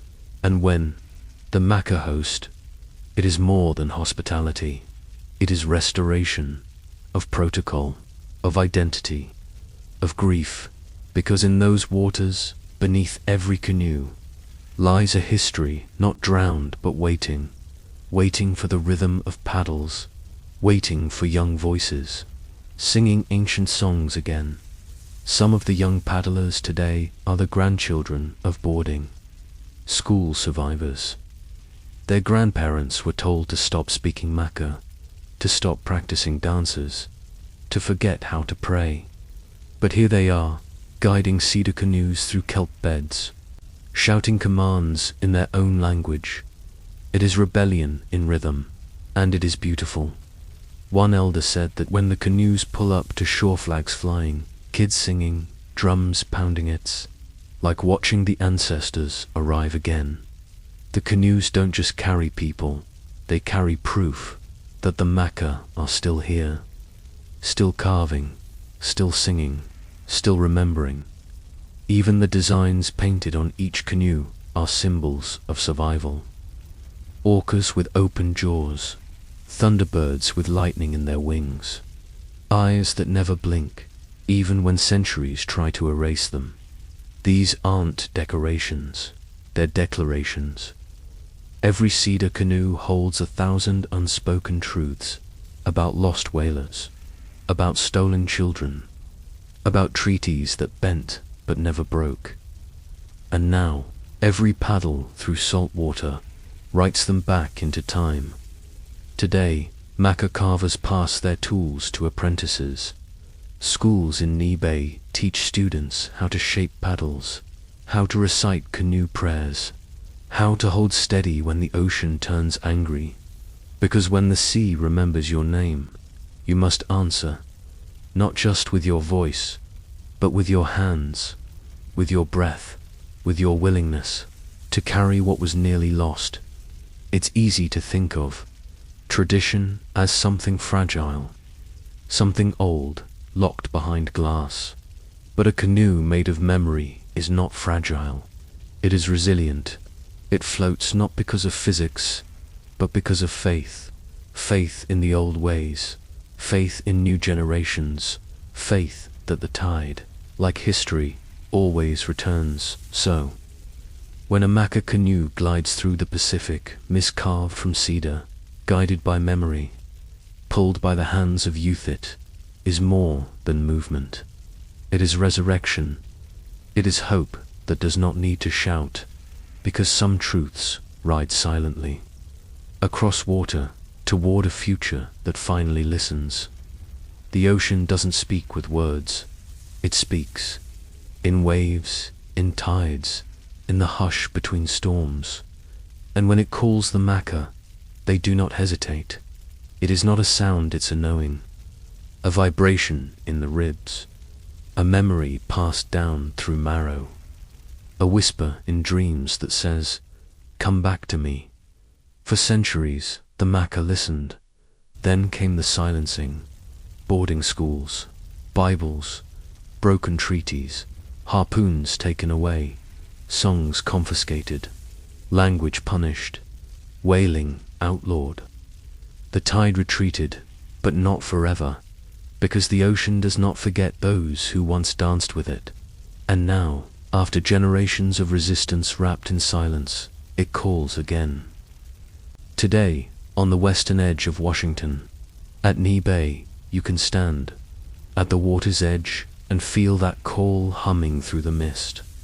You'll see children playing where whales once breached, elders speaking softly in a language that once nearly vanished, cedar canoes lined like prayers along the beach. What was almost broken is not gone. What was nearly erased is now being repainted, retaught, rebuilt, and still, there are questions. Will the Maka wail again? Will the courts allow it? Will the world ever understand? The ocean doesn't ask questions. It waits. It knows that the people who face it, the Q, Idexawa, TX, the real people have already answered. They have answered with songs revived from near death, with children learning words their great-grandparents were beaten for saying, with canoes that cut through fog like arrows made of memory. They have answered with patience in courtrooms, in classrooms, in homes. They have answered by refusing to be ashamed of their story. And when the day comes that the Maka harpoon again, not in secret, not in shame, but in full ceremony, it will not be a return to the past, it will be a return to truth. Because this was never just about the whale, it was about whether a people could remain themselves, whether tradition could survive translation, whether culture could outlive conquest, whether a promise made in 1855 could still echo in 22.5.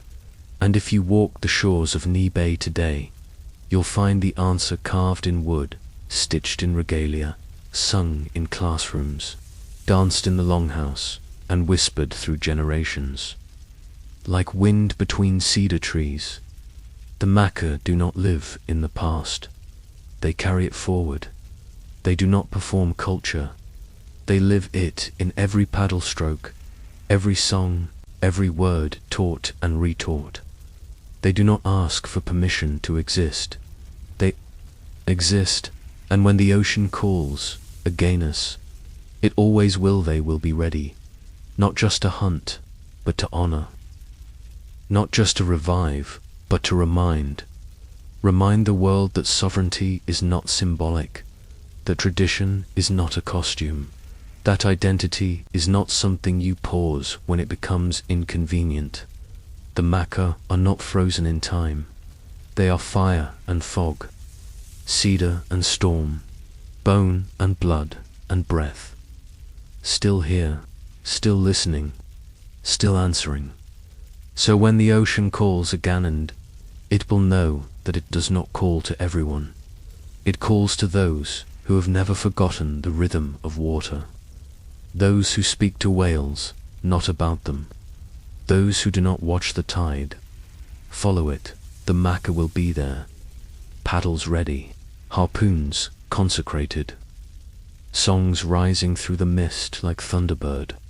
Wings, because they never left. They were only waiting for the rest of the world to remember what the ocean already knows. Some stories can never be drowned, not by law, not by hate, not by time, and some people, the ones who face the sea, were born to answer the call forever.